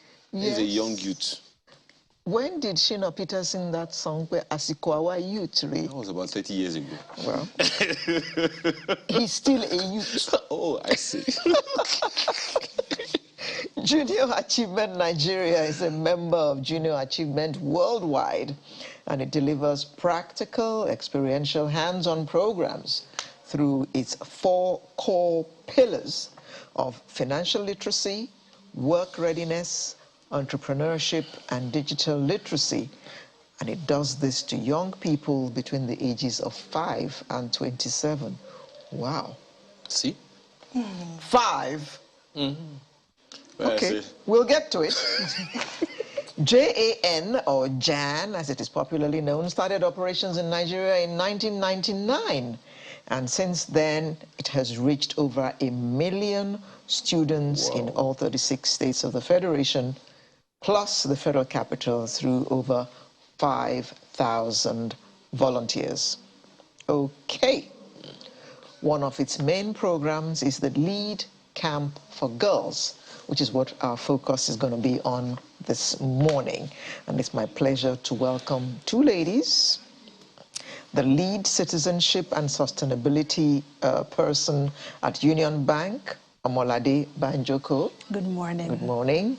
As well as Chiamaka Mwokena, who's Program Officer, Junior Achievement Nigeria. Good morning. Good morning, and thank you very much for joining us. Thank you. Let me start with you, Chiamaka. Tell us about Junior Achievers Nigeria. Okay. Junior Achievement. Junior Achievement Nigeria. Junior Achievement. Yeah. Junior Achievement Nigeria, you've said it, but let me just quickly say that, we're a member state of Junior Achievement Worldwide, and we deliver programs, hands-on experiential programs, practical programs for young people within our 4 core pillars. Now, these 4 core pillars, like you rightly mentioned, are entrepreneurship, digital literacy, financial literacy, and work readiness. We work, mentor, and help young people between the ages of 5 to 27 years, to become the best that they can be. Yeah, and over the years, since 1999 that Junior Achievement Nigeria has been in operation, we have, affected over 1 million young people through several programs. And we do this through mentors. We do this through mentors all over the state, including the Federal Capital Territory. And over 5,000 mentors. Okay. You've been in existence in Nigeria since 1999. 1999, yeah. What about this girls' camp? has it been in existence since 1999 as well? Okay, so for 21 years now, I've been running the Leadcamp program. Yeah, this year, 2022, will make it the 21st year that Leadcamp has been. Okay. Yeah, and we've been affecting lives through the program. Okay. What are some of the, before we go to Ms. Banjoko, Yeah. what are some of the feedback that you've gotten from the program? It'll be nice to know because, I mean, when you say part of the experiential hands-on programs is to effect work readiness, Yeah. you know. So what kind of feedback have you gotten? What kind of difficulties have you faced? What kind of results can you share? Yeah, there has been, thank you for the question, there has been lots of results, yeah.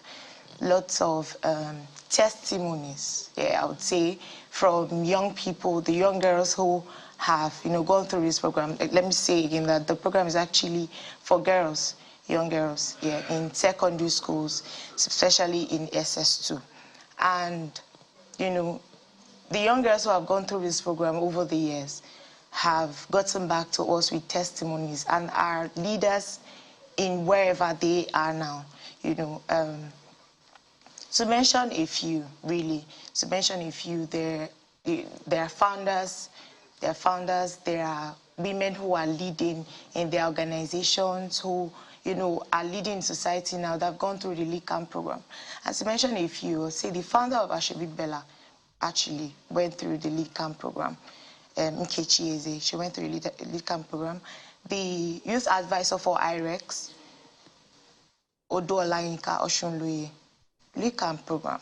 The founder of the Parisian Partners, she went through a Leadcamp program. There are lots of, testimonies like that. That's just to mention a few. There are a lot of people, girls who are, ladies that are making impacts in society today, who are making the changes that they want to see in their world.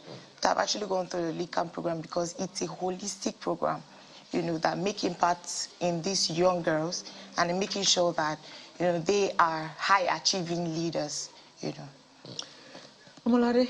Yes. What is the involvement of Union Bank in all of this? So for Union Bank, SDG 5, gender equality is very important to us. And so we always look for partners. SDG 17, again, is partnership for the goals. So we always look for partners that will help us reach the levels that we want to reach, because we're a bank, right? And so Junior Achievement Nigeria, for 8 years now, we've been sponsoring the Leadcamp and working with them. And every year we set a target. So this year, we just concluded the camp on Friday. So January, from Monday to Friday, it's a week-long Leadcamp. It's a week-long camp. And 300 girls is usually our target for each year, where we say across the country, from schools like International School Lagos, Tied Up College, from the School for Girls, yes, School for Girls in Kano. Remaville. Yes, Remaville in Jos. Schools in Kano. The 300 target this year? Yes. Oh, in fact, Yeah, about 400. we had, because we also opened it up almost online. 400. Yeah, and we actually we did a live stream as well. On channels. On channels. Where actually. over 15,000 people were watching. Yeah. You're so excited about this. Yeah, because the impact is key for us. She's program officer. She should be excited. How many of Leadcamp girls has Union Bank employed? I'm putting you on the spot, I know. So actually, I should say it this way. This is a program that has been on for 21 years, and Union Bank has been on it for 8 years as well. Okay. Oduola, who she spoke about, actually came to be the head of marketing and communications for Leadcamp, for Jan. So it was like a full cycle where she went from being a part of the program to leading something at Junior Achievement Nigeria, and through that we actually worked with her. So whether it's direct or indirect, we end up partnering with a lot of these people. So for Nkechi Eze as well, she's on the board of Leap Africa.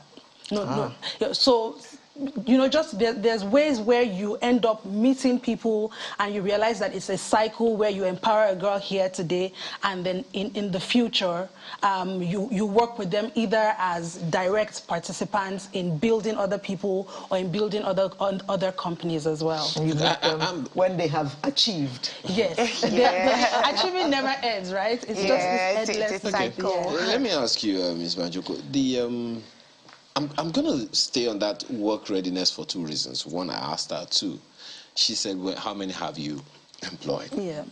So I'm just curious because there is a general belief, if I can use the term, that young people just want to get money, not earn money. So, there's usually that sense of entitlement that some people feel young people always have of themselves. Look, give us, we want it, and all of those things. So I'm just wondering, from your perspective, that work readiness part, what kind of feedback have you gotten from when they first come in to the system and when they leave? Being young people, I can imagine that working with young people is not just going to be, as we say on the street, beans. No, it's not beans. So, for one thing, I'll speak maybe directly for Union Bank, and then I'll go to the program that we do with girls. So, for Union Bank, the average age is about 37 years old, actually. I know that would be a surprise to a lot of people. Okay, for Union Bank? Yes. Wow. And Union Bank is how old now? 105 this year, actually. And your average age, workforce age is 37? 37, yes. Interesting. Very interesting. But what that means is that, you know, so whether through your management trainee program, you know, you see a lot of people who are in their younger 20s, and they have to, well, in their earlier 20s, and they have to go through the entire bank to learn what it means to work in a bank, right? So, yeah, you may have come on because you wanted to be in a specific department or you wanted to do something specific, but you go through and you know what it is to handle people's money and to be responsible for people's livelihoods, for people's futures. But specifically, why we work with companies like JAN or with NGOs like JAN is because they run different programs that are able to feed into our own program, which is Leadcamp. So they have a company program, for example, where, like we said, they start from like age 5. So in certain schools, for example, or some of the programs that they do, they've already started working with younger girls and they're teaching them entrepreneurship. As part of Leadcamp, you know, they had sessions on introduction to coding. They had sessions on emotional intelligence. You know, they had sessions on speaking with confidence. So there's a lot of, beyond the hard skills, there's also a lot that goes into the soft skills. And the idea is when you're exposed to somebody like a Tara Fela Durotoye, you're exposed to somebody like a Kemi Onabanjo, you know, you're exposed to people who know what it is to work and to earn the respect of people in society such that they can call you back and say, look, oh, you've done well for yourself. Now come and talk to young girls. The idea is when you expose them to mentorship at that level, they know what it means to be fully functioning members of society. And so in the end, you're doing the most that you can to prepare them not just for work, but also for life. So when you meet, I'm speaking to you specifically as a person, and both of you actually. Okay. So when you meet young ladies who have not gone through any of these programs, and you kind of mentally compare them to those who have gone through these programs, what do you see? You see potential. For me, I think it's also a call to action. You know, there are companies that, there are lots of companies, you know, and I should say that. So beyond our bank, there's also industry initiatives, but there are also individuals who are working. And for me, it's just a call to action as a person. Because, you know, there's something called direct beneficiaries, and then there's also indirect beneficiaries. So for every girl, for every of the 300 girls who has been part of our program, the charge to them when we were closing yesterday is the people that are in your family must know the impact that you have gone through this program. The people in your class, in your school who didn't go through this must, know that you've gone through this program. So for me, the information and the knowledge that I have, I share. And for every girl who has gone through this, 300 girls over the last 8 years or so for Union Bank, and then 21 years for Jan. The hope is that each one tell 300 per year. Per year. So each one tell, and that's just one program. We partner with other companies as well to deliver other programs. But the goal is each one teach one. They say if you empower a girl, or you empower a woman, then you empower a nation. Yeah. So for me, it's a personal call to action. And that's something that I also share with all the girls who go through this program, to say, you've gotten this information. You don't have the luxury of sitting down on it by yourself. You must share. You must share, because the work that we have to do, it's plenty. We're here. So yes, you have people in Akwa Ibom, but you have not reached all the places in Akwa Ibom. But if you yourself can impact somebody simply by being the light, and that person impacts somebody else, and then we're kind of getting just like somewhere. that, the chain. Chain. And then to quickly add to that, in Leadcamp, we encourage peer mentoring.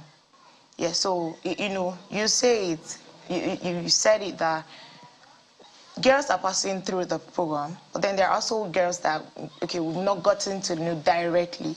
So what we just do is we say, please, in your school, in your locations, in your environment, in your houses, communicate what you've learned, whether it's by attitude or whether it's by, saying one thing or the other, or correction. Make sure that you are mentoring someone else, with the things that you have learned in the program. So in Leadcamp program, we also encourage peer mentoring for the girls to pass on what they've learned. So you talked about the age of those who go through this Leadcamp. Tell us about the target audience and the expected outcomes. Okay, so the target audience for the program, Leadcamp specifically, is actually girls. I've said before, girls, and girls within the ages of 14 to 18. Yeah, well, because of the ages, for students in the north, we had students who are in SS2. The class for us is SS2. The age that is in between, the age range in the classes. So we had girls that actually are 20-something years on the program. But they are in SS2. But they are in SS2, and they joined the program. You saw, the impact for us in the young girls is very key. Yeah, it's very key, and we usually see that once they come into the program and are participating. So basically, the turnaround in the girls is a thing of joy for us, and we're quite excited that, we're able to end it this year in a very remarkable way. And we're also trailing the impact in them, and we'll follow up and make sure that the girls are high-achieving leaders as we plan for the program. If you can please give one instance of a before and after story of any of the participants that came on, because when you say remarkable, I'd like to feel the remarkable in the time. Okay. So if you can give an example of a before and after scenario of at least just one of those participants. One of these, okay, let me not go too far. Let me say what just happened this week. Yeah, in one of the schools in Lagos, we had one of the girls who, she was always, this year we had the hybrid. It was hybrid, so we had students seated in clusters in their schools. And I saw this lady that she was always going to the back. She doesn't want to do anything with the camera. She would just go to the back. She would say, so I went to her, I said, please, why is it that you just want to stay at the back always? This is day 3. Why don't you come forward? Yeah, you are beautiful. We need to hear from you as well. Why aren't you saying anything? And she told me, I'm camera shy, So when she said, I'm camera shy, I said, okay. So there's this session in Leadcamp that we encourage the girls to, communicate, present, do presentations. Yes. Yeah. So the group presentation time, I told her, come forward. You would represent your school. Basically in ISL. the International School, University of Lagos. She came forward and, you know, she was part of those that did the presentations, and she did pretty well. She, you know, she spoke so well. She did so well with the presentation. And I was looking, this is someone who said she was camera shy. Now in Leadcamp, so after that scenario, I went to her. She came out as one of the outstanding girls, you know. So after that, I went to her and I said, so how was it like presenting? And she told me, okay, this is like the first time I'm facing the camera, talking to, you know, we had almost 400 girls that came for the program, you know. And she faced the camera, she said the thing fluently and so well. And she said, I found out something new in myself. I can now talk, I can present, I can face the public. So you see, she found out something new here. And there are several girls like that, you know, the program is impacting, and they are seeing the best, and they are becoming the best. They are seeing their potentials and are, you know, harnessing them. And I'd like to add to that. So one of the sessions also is being able to communicate regarding abuse. Yeah. And you find questions. I think that, you know, every day we realize that people are going through things. But again, you know, we talked about this being girls who are in SS2. You know, ideally they should be kind of a little bit sheltered. But, you know, there's some questions that you see them just type because they type. Like she said, it was hybrid. So everybody's sitting down in their schools with volunteers, you know, sitting with them as well as their teachers, coordinators, you know, and they're there from 10 a.m. till about 4 p.m., you know, just making sure that it's intensive. In this 1 week, they get as much as possible. And some of the questions, you know, that you see, you can see that these are questions that people have been bottling up, you know, or even when you're having conversations, like there was a panel around confidence, and they're saying, you know, what if you're just afraid of failing? And you're asking yourself, why is somebody in SS2 already afraid of failing? You know, but these are questions that they probably didn't have anybody really to ask.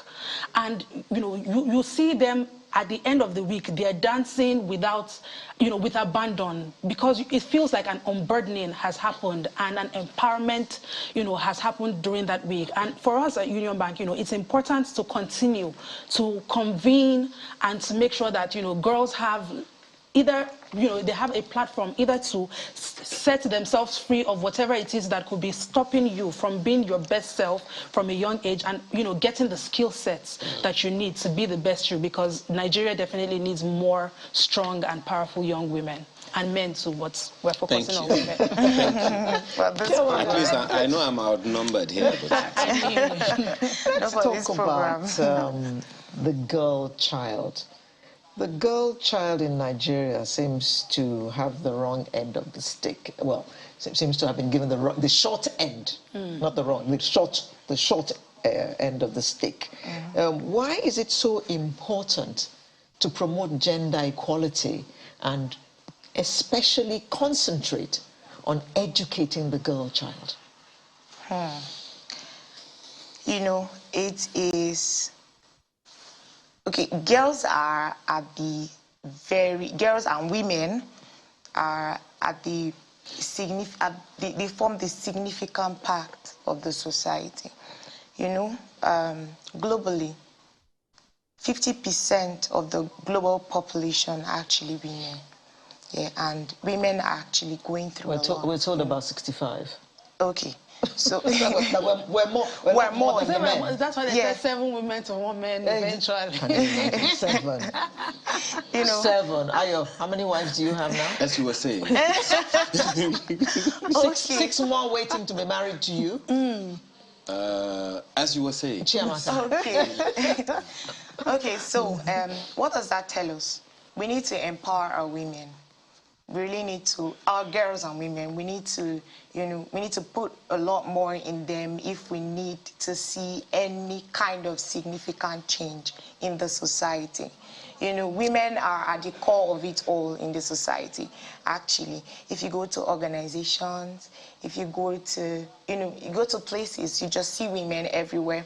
And you know that for any kind of significant impact to be done, women have to be in the core of it. Also, growth in the family. You know, they say everything begins from, you know, a family.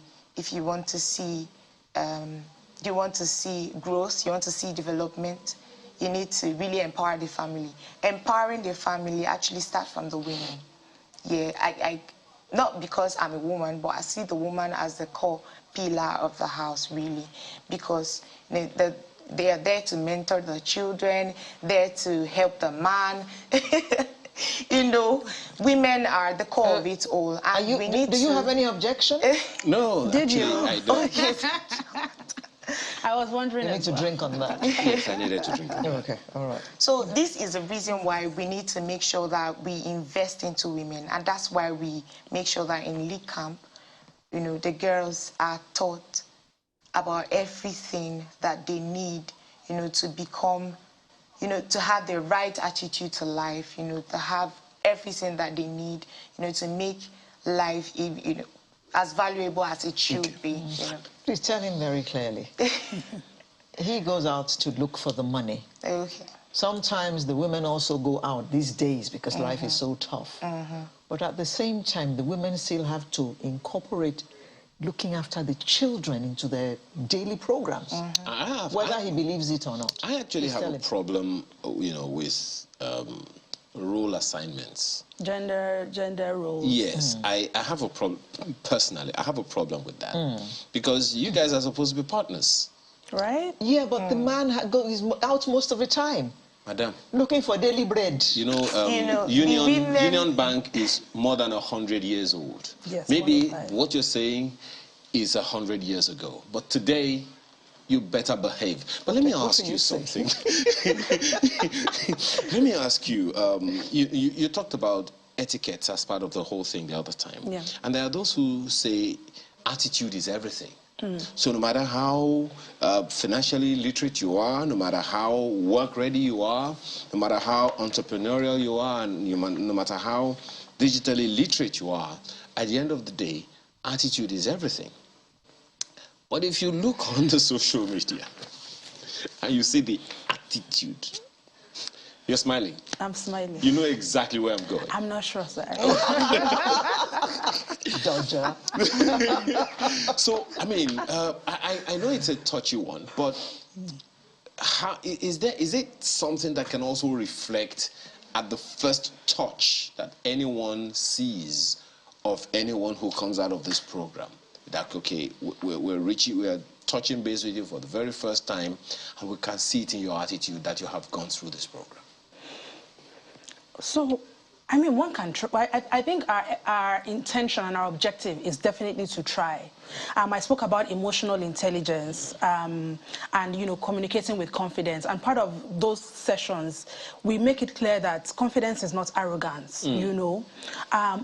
There are distinctions that we make during Leadcamp. And as well, you have to remember that because it's also hybrid, you know, you have people who are communicating across a computer. Yeah. So, you know, we always make it clear, like, clap for the other person when they win. When you're announcing the outstanding girls from each school overall, you know, you have to be happy for somebody else. So those are things that you know, yes, you put them in sessions, but also in just modeling that behavior. At the end of the program, when we are choosing the most outstanding girls, it's actually based on their participation. Yeah. It's based on their enthusiasm. It's based on, you know, them expressing clearly, I want to be here. I understand the importance of being here. I understand what is being invested in me. So when you see a girl that has gone through Leadcamp, what you should be seeing is, number one, a girl who understands that people, you know, have deposited and impacted in her, and she cannot take it for granted. When you see a girl who has gone through Leadcamp, what you're seeing is a girl who understands the importance of opportunities, time management. And when we say time management, how best can you use your time? Should you be using your time in ways that are not... So yes, you should be up to date on you know, going on what is going on around you, but also you should understand that you are never to, so for example, the chief risk officer of Union Bank gave the opening remarks, and what she said was, she did her ICANN when she was in university, and by the time she graduated, she was already an ACA holder. So when you go through that kind of program, you understand that people have blazed the trail, and they come back and talk to you. What is your excuse, really, for not being the best, whether in skills, but also in attitude and how you relate with people? Amolade Banjoko, Lead Citizenship and Sustainability Union Bank. All we can do is wish you all the best. Thank you. And say congratulations to you for it's an 8th year now, isn't it? Yes, 8th year for us, 21st year for Leadcamp for girls. Thank you very much for supporting the girl child. Thank you, man. And Jan, thank you very much for this program. Chiamaka Mwokena represents Jan as the program officer. Thank you very much. And good luck. Thank you. For all your programs and your planning for the next Lead Camp for girls. Thank you. We shall return in just a moment on Sunrise to talk about something that is very, very important in the Nigeria of today. Oh, really? Social graces. Oh. I thought it was security. We'll be right back.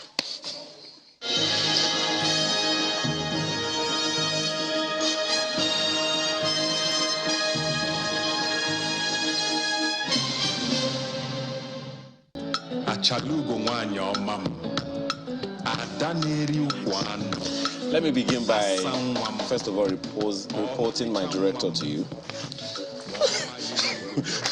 Who said etiquette is etiquette. Amembo. Yes, I have to. Male amembo. Yes, male mebo, whatever it is.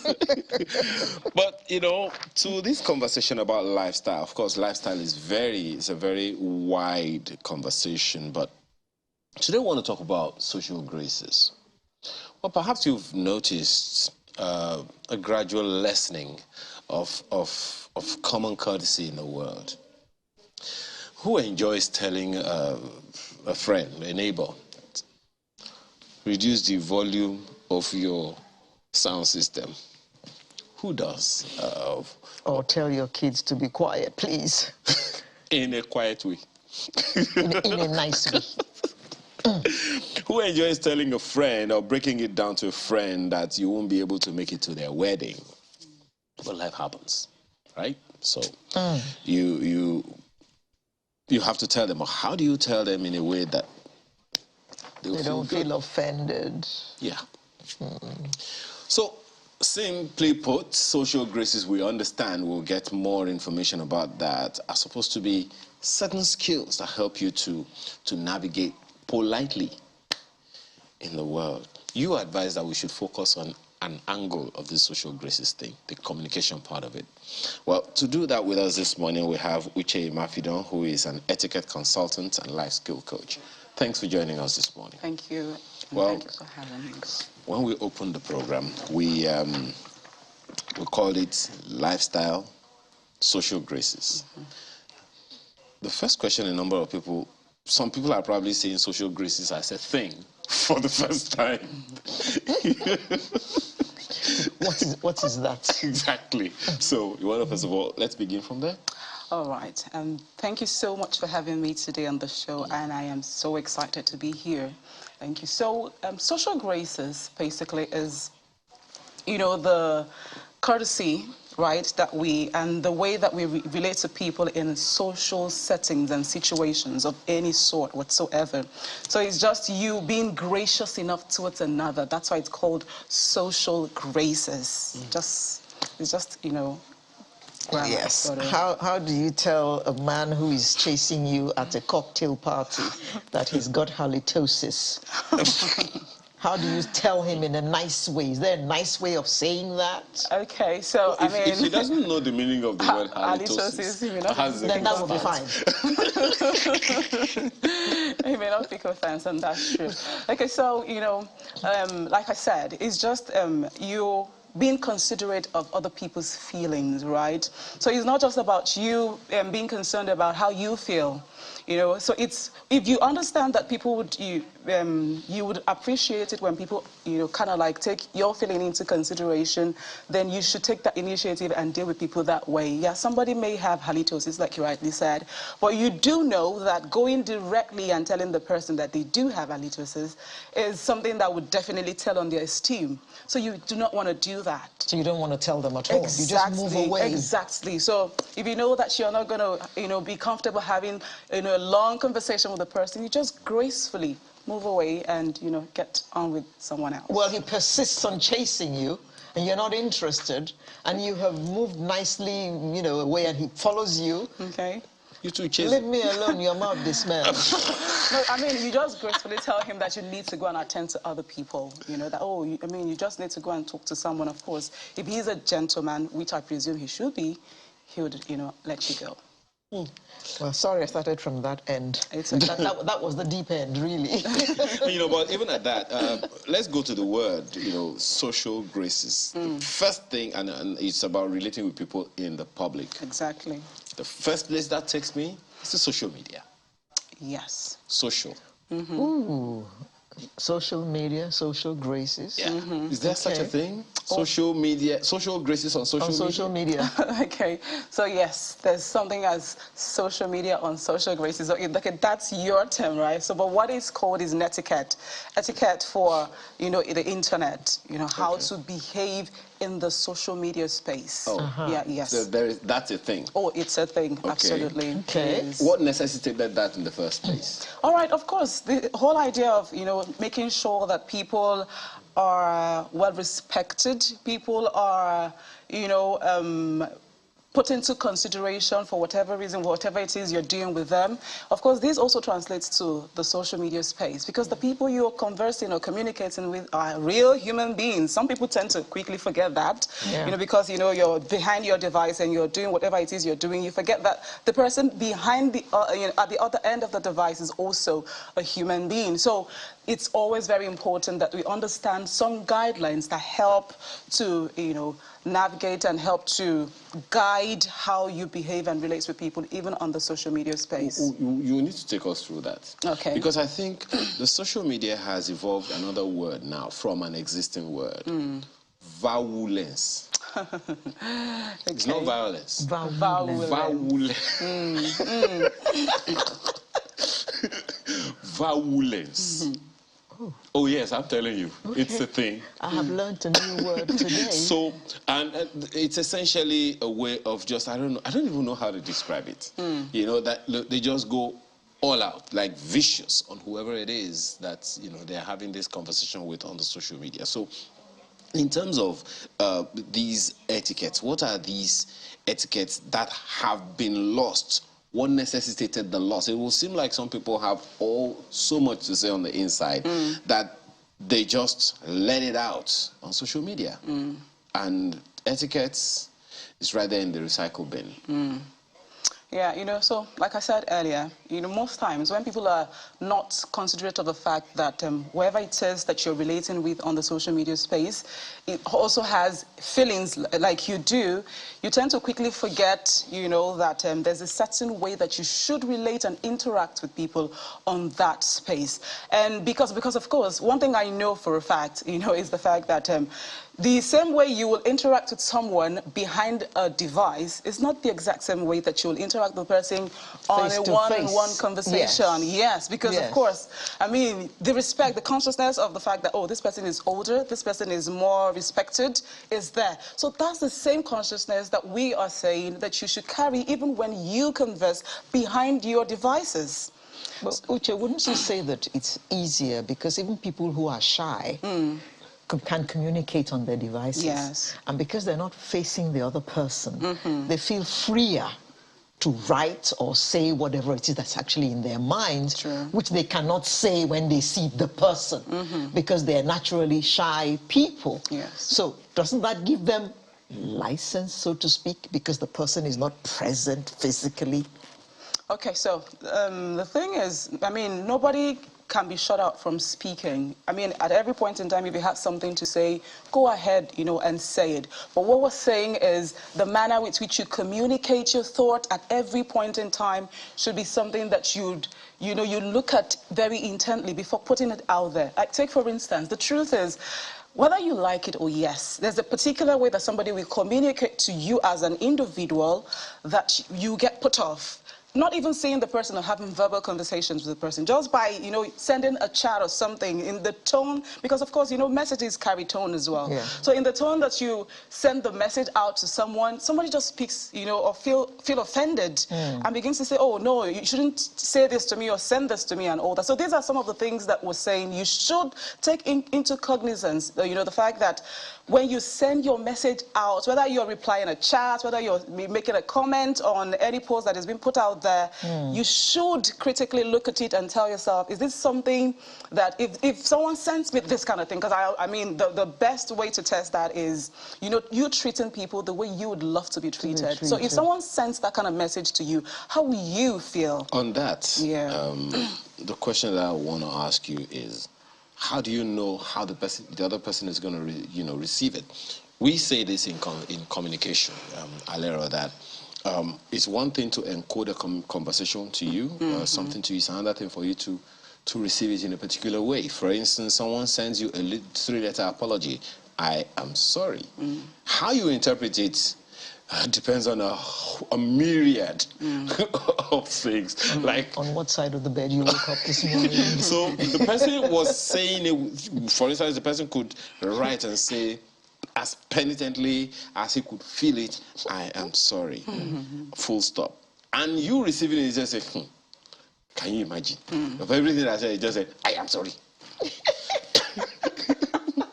So that's I don't know how we can get around that. You've talked about interpretation, yes, as one of those things. But what are those other things that are necessary in the necessary etiquettes in the online space that people need to be conscious of, other than the one that you mentioned already? All right. So just quickly, addressing what you just said about, people interpreting messages differently. Now, it's true. At least I think I've also been in that space, where someone sends a message to you and you're like, of all the things that I had to send to you, these are just what you have to say, really, So I think that's where, we need to be sensitive to people, especially because of course, the reason why I'll feel that way is because some things have transpired. If it was just maybe like, like normal conversation that there's nothing, there, you will not pick anything. You just, oh, it's fine. Do you understand? But if there's been some conversations that have been going on and you just go, because like I said, our messages carry tone. Do you understand? So they have tones to it. So if, take for instance, you're trying to explain something to someone and the person just gives you like 2 lines response, you know that there's more. This is not supposed to be. I mean, so I know that you do not have control, but the truth also is this. The person who is sending that short message could also, have something in the mind to say, okay, you know what? I mean, you're just blabbing. Let me just say this to just shut you up. And that can be communicated, whether you're saying it verbally or not. Yeah. So, yeah, it's important that you're sensitive at every point in time to people. Do you understand? That's why I said what I said earlier, that if you understand or if you know how you would love to feel around people, then you should communicate that same way to people. In fact, bottom line for me is always make people feel great being around you. Now, so coming down to some of the ways that we communicate on online space, I'm just going to make an instance. I'm glad I'm having this opportunity to talk about this. So I come on social media space and I, go to my inbox and I see tons of messages and from people, of course, that I do not know, maybe that I'm friends with, and they reach out to say, hi, hello, how are you, and you're wondering, this person doesn't even know me, so why are you just saying hi? And of course, I go ahead to say, hello, good morning, introduce myself and say, how may I help you? Because, I don't know you from anywhere. And the person goes, oh, where are you from? People really like these things, like, where are you from? What state are you in?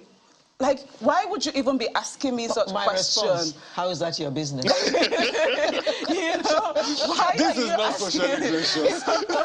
Why would you even ask me? You know, have you seen voweless? Yeah, that's an example of vowelings, I agree. right? Vowelings, indeed. Yeah, but this is it. Instead of responding, of course, I can't even deny the fact that a lot of the times I'm tempted to respond that way, right? You know, but then I said to myself, okay, so this person doesn't know any better, and I think I'm in the position to, you know, educate and exemplify what I want to pass, the message that I want to pass across to this person. Because if I'm saying, you know, be a person of good manners and all that, and then I'm not one who's, you know, portraying that. That's I mean, it will just be me sounding very hypocritically, right? So now for such situation, what I just go ahead to do is I introduce myself and then ask you, and then I think it got to a point, there was even one that I had a conversation, and I had to, you know, take our time to educate the person. I said, when you're reaching out to someone for the first time, it's always important that you introduce yourself and make your intentions known as to why you're reaching out, because for all you know, the person has like 1,001 people to respond to. So if you see a lot of highs, and I'm telling you, there's a likelihood that your mail or your message may not get a response. It goes to voicemail. Exactly, it goes to voicemail, exactly. So, but when you come direct, because of course, when you just say, okay, these ones are unserious people, one of the things that tell that you are serious is when you are able to say, okay, this is it, come out very, and I'm telling you, when you see a detailed message that way, you just will be tempted to say, okay, I think this person deserves an attention from me. Especially in the way it starts. Exactly, especially in the way that it starts. Another part I also want to mention very quickly is, you know, when we chat, because these things are things that we see that they're, you know, our everyday experience, whether we like it or yes. And there's something I am not very comfortable with from you know, what I do. One of the things that I aim forward doing is to raise polished influencers. So polished influencers may not necessarily be people who are pulling the high rates of number of followers on social media, but people who are intentionally living their lives in such a way that they are teaching other people how to live by the way that they themselves are living. And they're not doing this hypocritically, but they're just doing because that's their lives, you know, like the example. Not just for the crowd. Not just for the crowd, yes. But, you know, so this is how I think you should behave when you're relating with people in a space that is not your private house. When you come out to... Okay, I like us because we're running out of time. Okay. Can you speak to the workplace as well? Oh, yeah. Workplace etiquettes. Sizable number of people watching us now. Maybe our bosses in their offices, you know, heads of organizations and all of those things. And they have to deal with people who don't have a tinge of an idea about this whole social graces, you know, conversation. And they have to deal with them. And of course, one way or the other, these things affect the bottom line. Of course. What are the things a manager should look out for in the people that work with them or that they work with? And how can they help to influence them better for the sake of the organization, the objectives of the organization? Yeah, so I'm just going to take it from there. So the objective of the organization, what does your organization stand for? Because, you know, whatever your organization represents, you want to make sure that everyone in that organization, you know, put that out, portray that out. And one of the things that we readily say is, you know, for you to run orientation programs, all right, to run orientation programs in such a way that people understand what your organization stands for. So that you don't have people, you know, fighting, because of course there's been situations like that where people, you know, kind of like, you know, talking about violence now, fight and bicker and all of that in the office space, because the objective, the goals and the policies are not well clearly stated, you know, as to what we represent as an organization. So once that is being communicated and every team member of that organization has that picture and runs with it, I mean, it just makes the work a lot more easier. So you don't have to be telling A, this is how to behave, and tell this B how to behave. Like everyone that comes, you keep telling them the same thing over and over again. So when you have orientation programs, where you have like training programs for them, you communicate these things to them in such a way that everyone is seeing the same picture. So if we say that we're really nice people here, we're kind people, we're courteous people here in this organization, it runs through, you know, on everyone. Do you understand? So that, you know, you don't have someone doing something separate from what you say that you represent. Okay, Uche, let's talk briefly about telephone etiquette. Yes, ma'am. So a young customer service person calls me from some company now and says to me, am I speaking to Alero Edu? Okay. Of course, my immediate response is, Mrs. Edu to you, please, how may I help you? I mean... It's like you have some coded vowels. That was not vowelness. That was vowel. No. I mean, I was polite enough. Like, I don't know you. Who are you? So why must you address me by my first name like that? I mean, I could very well be your grandmother. So a lot of that is going on. People just pick up the phone and just talk to people anyhow, as my friend here would say. What is the correct way to address a perfect stranger on telephone? Amazing. Okay, so, I mean, I share in your sentiments because, I mean, a lot of the times when, you know, you get a call from some people and the way that they behave over the, you know, phone conversation, you're wondering, oh my God, who's this person? Like, you're almost tempted to just drop the call on the person and just move on. But then again, like I said, yes. So you're not alone. Thank you. So, but then again, you know, like I said earlier, you also remember, you know, what you're representing, who you are. Because, see, some of the things that you know about, you know, good manners and all that, a lot of people do not actually know. And I mean, you can actually owe that to maybe their orientation, their backgrounds and all that, you know, their association, their environment and all that. So sometimes when you come in contact with such people... But Uche, one would assume that customer service people have been well trained. Okay, so, but I don't think that is the assumption actually, but it is not in all cases, unfortunately. Whoa. Okay, all right. Yes. Am I missing something? So you put a customer service person front desk? Well, that's front desk. Yeah. Yes. In a manner of speaking, and you wouldn't train the person. I mean, we have such situation, and it's rather unfortunate, really. It is.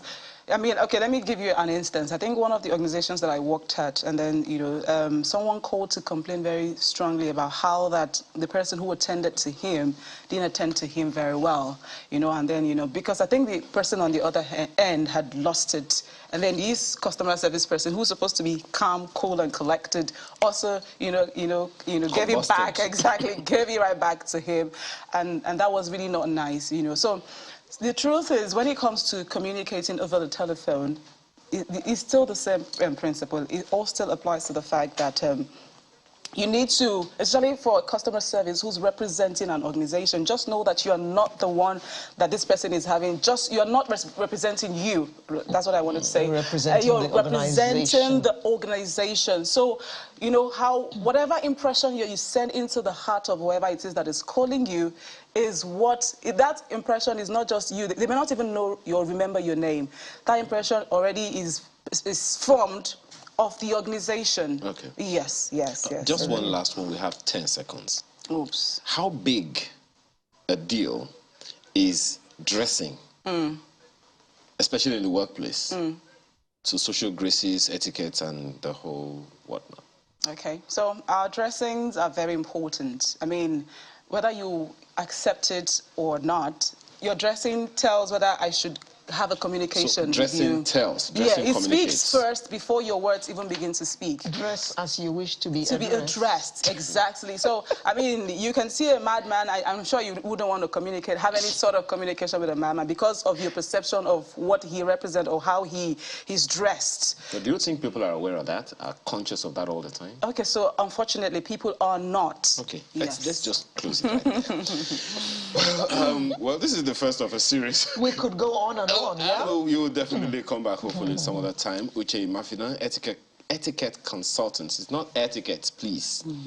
Etiquette consultant and life skill coach. Thank you so much for your time this morning. Welcome, sir. Thank you for having me. Okay, at least now he knows, right? It's not etiquette. Oh, yes, that. Director.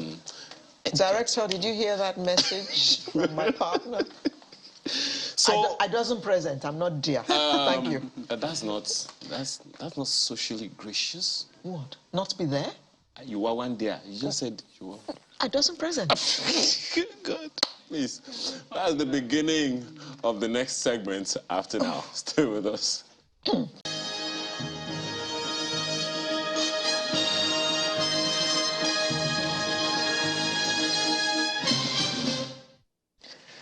No marks for guessing who our artist of the week is today. If a worry boy. You know my people now. Welcome, Ife. Thank you. Mm-hmm. But your name is also Charlton. Yeah. His mic is not working. So if it's a fake name, let's begin this way. Forgive me. We were talking about phone etiquette the other time. You're a comedian, and you get all kinds of calls. Can we just take a little pause and just watch something that Ife did? Okay. This one. Yeah, what? Madam, nice. Thanks, my brother. Madam, are you okay, madam? Very good. Stand up, Oga. Oga, stand up. Listen, I asked you, did I want you? I did not want you.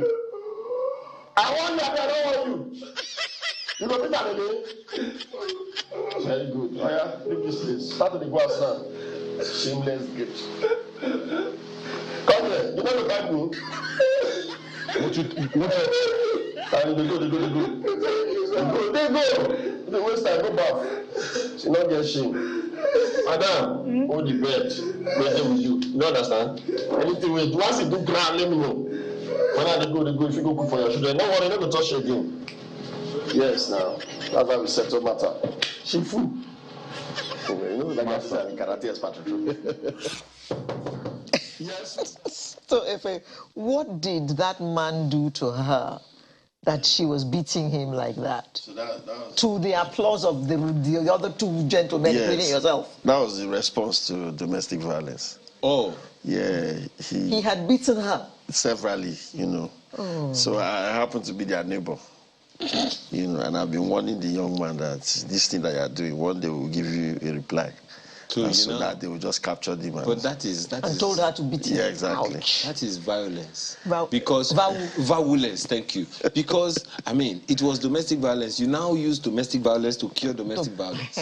Sometimes, you know, sometimes the response for those kind of issues is just to let the person know that I can go this route too. You know.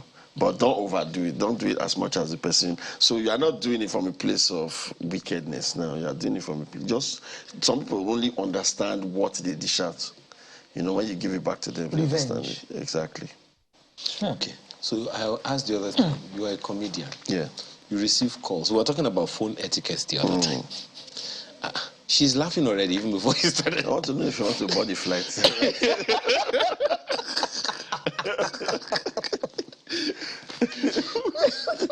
So how do you deal with it? Tell us your experience about phone etiquette or a lack of it.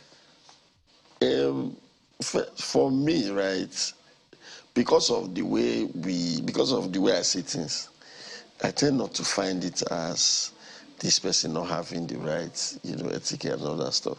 So, like if you do something, the first thing that will come to me is how do I turn this into a joke? You know, how do I turn this into a material? So, typical comedian. You know, so seeing it from that kind of angle, we really don't put too much attention to the serious part. Give us an example as a comedian, you know, someone, you know, of such a scenario. And you turn it into a joke. What kind of joke will it turn out like? Okay, so someone called me on the phone one day, and it was my wife that picked. Now, it happened to be that the person actually called the wrong number. But hearing a woman's voice, the guy didn't want to end the call. So we were like, so sorry, this is the wrong number, but wait, hold on. What's your name, please? And I said, you can't be calling me and asking me what's my name. I wonder. Who did you plan to call? The guy said, no, that's what I'm saying. It's the wrong number, but from hearing your voice now, you sound like somebody, and I don't know you, so. That's quite, you know, funny. Because we already understood what was going on. Okay. He was going to... you know, just kill one stone. I think you know. One kill, one stone. Use two birds to one stone to kill two birds. You know the final. Now, if you're also a musician, Field which one musician. came first? Field musician, actually. Yeah, field musician. I was doing music for years, you know. The comedy started in 2016 officially, you know, so I was doing music for years and it just didn't click. You didn't blow. Exactly. You know, but although it was my fault, I was rushing. You know how you do stuff and people tend to say, ah, this guy, you're too good, just drop an album. Don't even drop singles, just go straight and drop an album. People need to feel you more. And I dropped the album, and after 1 week, I picked the album back. You pick up back. So I knew it was time to, you know, try something else. And how did you find, who found who? Did you find comedy or comedy found you? I was actually bullied into doing comedy. Really? Yes. Who by? Emeka Smith. A renowned comedian too. He lives in the UK now. So every time we hang out, you know, the guy would always tell me, you're funny. I think you can do stand-up. And for me, you know, the kind of music I was doing then was rap music. And if you know rap music, it comes with this level of pride. So you can't just go and tell people that I no longer rap, I'm now doing comedy. They will not start, you know, thinking that you have failed. So we think that far when we want to, you know, change careers and all that stuff. So that's why on my bio, in my Instagram, I put failed rapper. Just so I will know, so let people know that, okay, I've told myself that this is what happened. I don't feel. And so whatever you say to me now doesn't really, you know, matter. So Emeka was the one that kept pushing me to do stand-up. For me, it was just two things. One, how do I go to a place? I'm not used to the fact that there's no sound playing. You know, you just stand, people are expecting you to make them laugh. I don't know what they came with. I don't know what their issues are, you know. So, but one day, just for the records, stand-up comedy is the most difficult job in the world. If you are doing motivational speech, you can just quote from anywhere. You know, they don't have to. Your expectation is the highest is response. Wow, that's it. But for comedy, they must laugh. I don't want to care how intelligent you sound. You know, so it's the most difficult job in the world.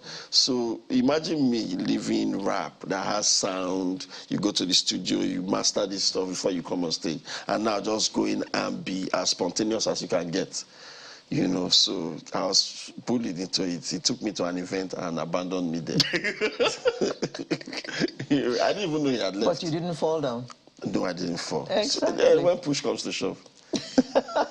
So what did you do at that event before you realized that he had left? So he said, just go warm the place up, just tell them say they're around. So I did that. And the moment I said, Emeka Smith is around, it was one lady at the event and I came to tell me that I don't go. She just came to whisper, I don't go. I was like, oh my. No, in the come. Don't go.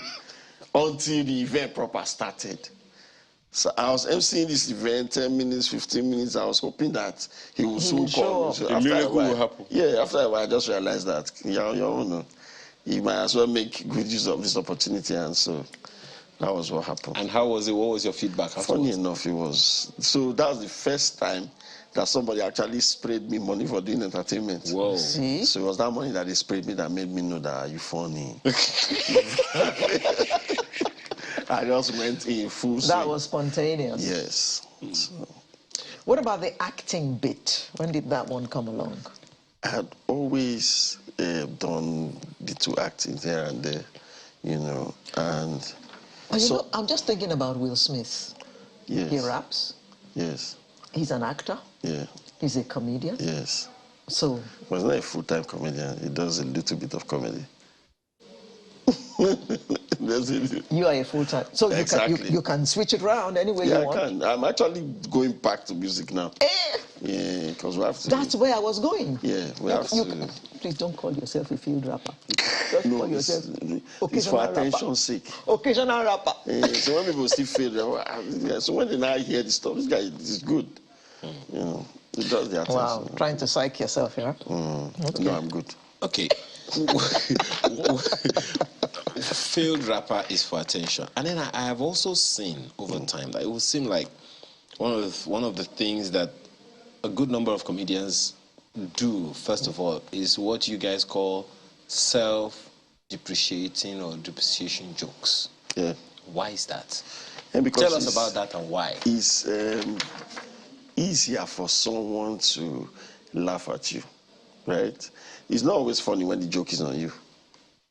You know, but as a comedian, we've mastered this. First, the comedy started with what we call yabbing. You know, when some people just yab you either to bully you, or that's how they feel like they can play. And every other person that the joke is not on would always laugh until they switch to them, you know, and make them the butt of the joke. So it's always safer to start with yourself. You know, tell stuff that you have failed in. Some might be true, some might just be exaggerated, you know, imaginations and all that stuff. So, but the people find it. So when they are now comfortable, then you can now, you know, and it's safe to tell jokes on popular figures, because people can easily just. It's like you're telling a joke about somebody and the person is not there, nobody knows. You have to explain who the person is. That's another job on its own. Yeah, you know. So it's perfect to start the joke with yourself. Sometimes you just see the situation. Maybe you are reading a book, you are watching a movie, and just plant yourself inside that situation. Tell the joke like it happened to you. People will easily relate. Is it okay? This question is for those who have considered getting into comedy. They have been told that they are funny. Oh, yeah. And as a result, they take the dive. And then they unfunny themselves and go back home. So I just want to ask you, is that all it takes to be a comedian? Just being funny? Well, to start, yes. Because you have to start from somewhere, you know, and then there's no much attention on you, right? At that point, it's whatever opportunity you get, wherever you find yourself, just try as much as you can to let people, you are still introducing yourself at that point. So when you get to a certain stage, then you know that it's beyond just being funny. There are certain lines you must not cross. You know, there are certain occasions you will get to. There are certain things you cannot say, you know, vulgarities and all that, you know. So I think it comes with the different levels that you get to. And I've seen that a sizable number of comedians are very intelligent. Yes. Is that also a prerequisite? I think it comes because if you're a comedian, the job itself will force you to do research. Yes. Yes, it will force you to do research. Gone are those days where anybody can just come and tell another person's joke. You know, these days people dig into subjects, and you find people talking about space, and they are funny with it. Like there's the first hotel in space. So I'm wondering if people will be floating inside their rooms and all that, you know. So, please paint that again. You've not seen it? Jeff Bezos, you should check it, Google it now. Okay. He just built the first hotel. In space? I think it was in the moon or something. Yeah. Okay. Yeah. So, and if you've seen the videos of people in the moon, they're always floating. Yeah, so I'm wondering if you're sleeping, you know. How will the wedding take place? How will you sleep? How will you sleep? How will the concert? So it's like so those kind of thoughts. That's how a comedian would think, and you have to do research and make sure that some of the things that you say are facts. People can fact check those things, and you know. So it depends on the level you get to. Okay. Yeah. Now, we must start winding down now. We hear you have an event coming. Tell us about that. Yes, if you worry boy, I'm finally famous. Abuja, August 14th. You are finally famous. That's why I'm here. Oh, really? That's why I'm here. Oh, okay, all right. I'm finally famous. So are you accusing us of not sabiing? Say we not sabi anybody we never famous. No, we're not famous now. You see that you people that are famous will go and be looking for another person. It's me that will come and meet you now. So we are not famous. Tell us about your event before you put us in trouble. So, August 14th, I'm finally famous. The show is titled that because... Oh, it is called I'm Finally Famous? Yes. Oh. Oh, As we didn't get you. Oh, you didn't know I was talking about the title of my show? No. No, okay, so that's the title of the show. Oh. I'm finally famous. So that's the confusion you want to cause in Nigeria. That's the It's idea. okay. So people that didn't know me before now or before then were like, why is this guy famous? They will come and check me out and see. And some of them would have met me before without even knowing. You know, that the more you change. And that kind of stuff. What's your August handle? 14th, Abuja, Transcorp Hilton. What's your handle on? If a worry boy 3. Okay. Yeah. That's on which platform or all the platforms? If you worry about all the platforms, but Instagram, just 3. Yeah. Okay. Charlton Efe Egboge. Yes. He's finally famous. August 14th, Transcorp Hilton, Abuja. Yeah, so the P is silent. Transcorp. Oh, Christ. That's me to yes. know now. I'm learning this one now. I didn't know. Silent. That's what's up. Finish? Thank you. You are not a COP member. Just so you know. COP member.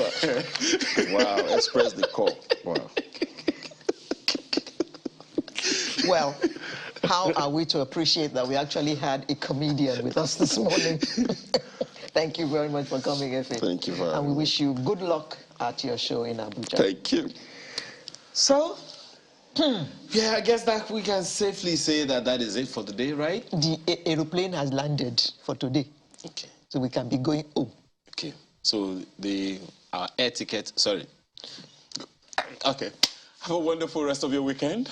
I'm Ayo Makinde. And I'm Alero Edu, wishing you all the best. Bye. Bye for now.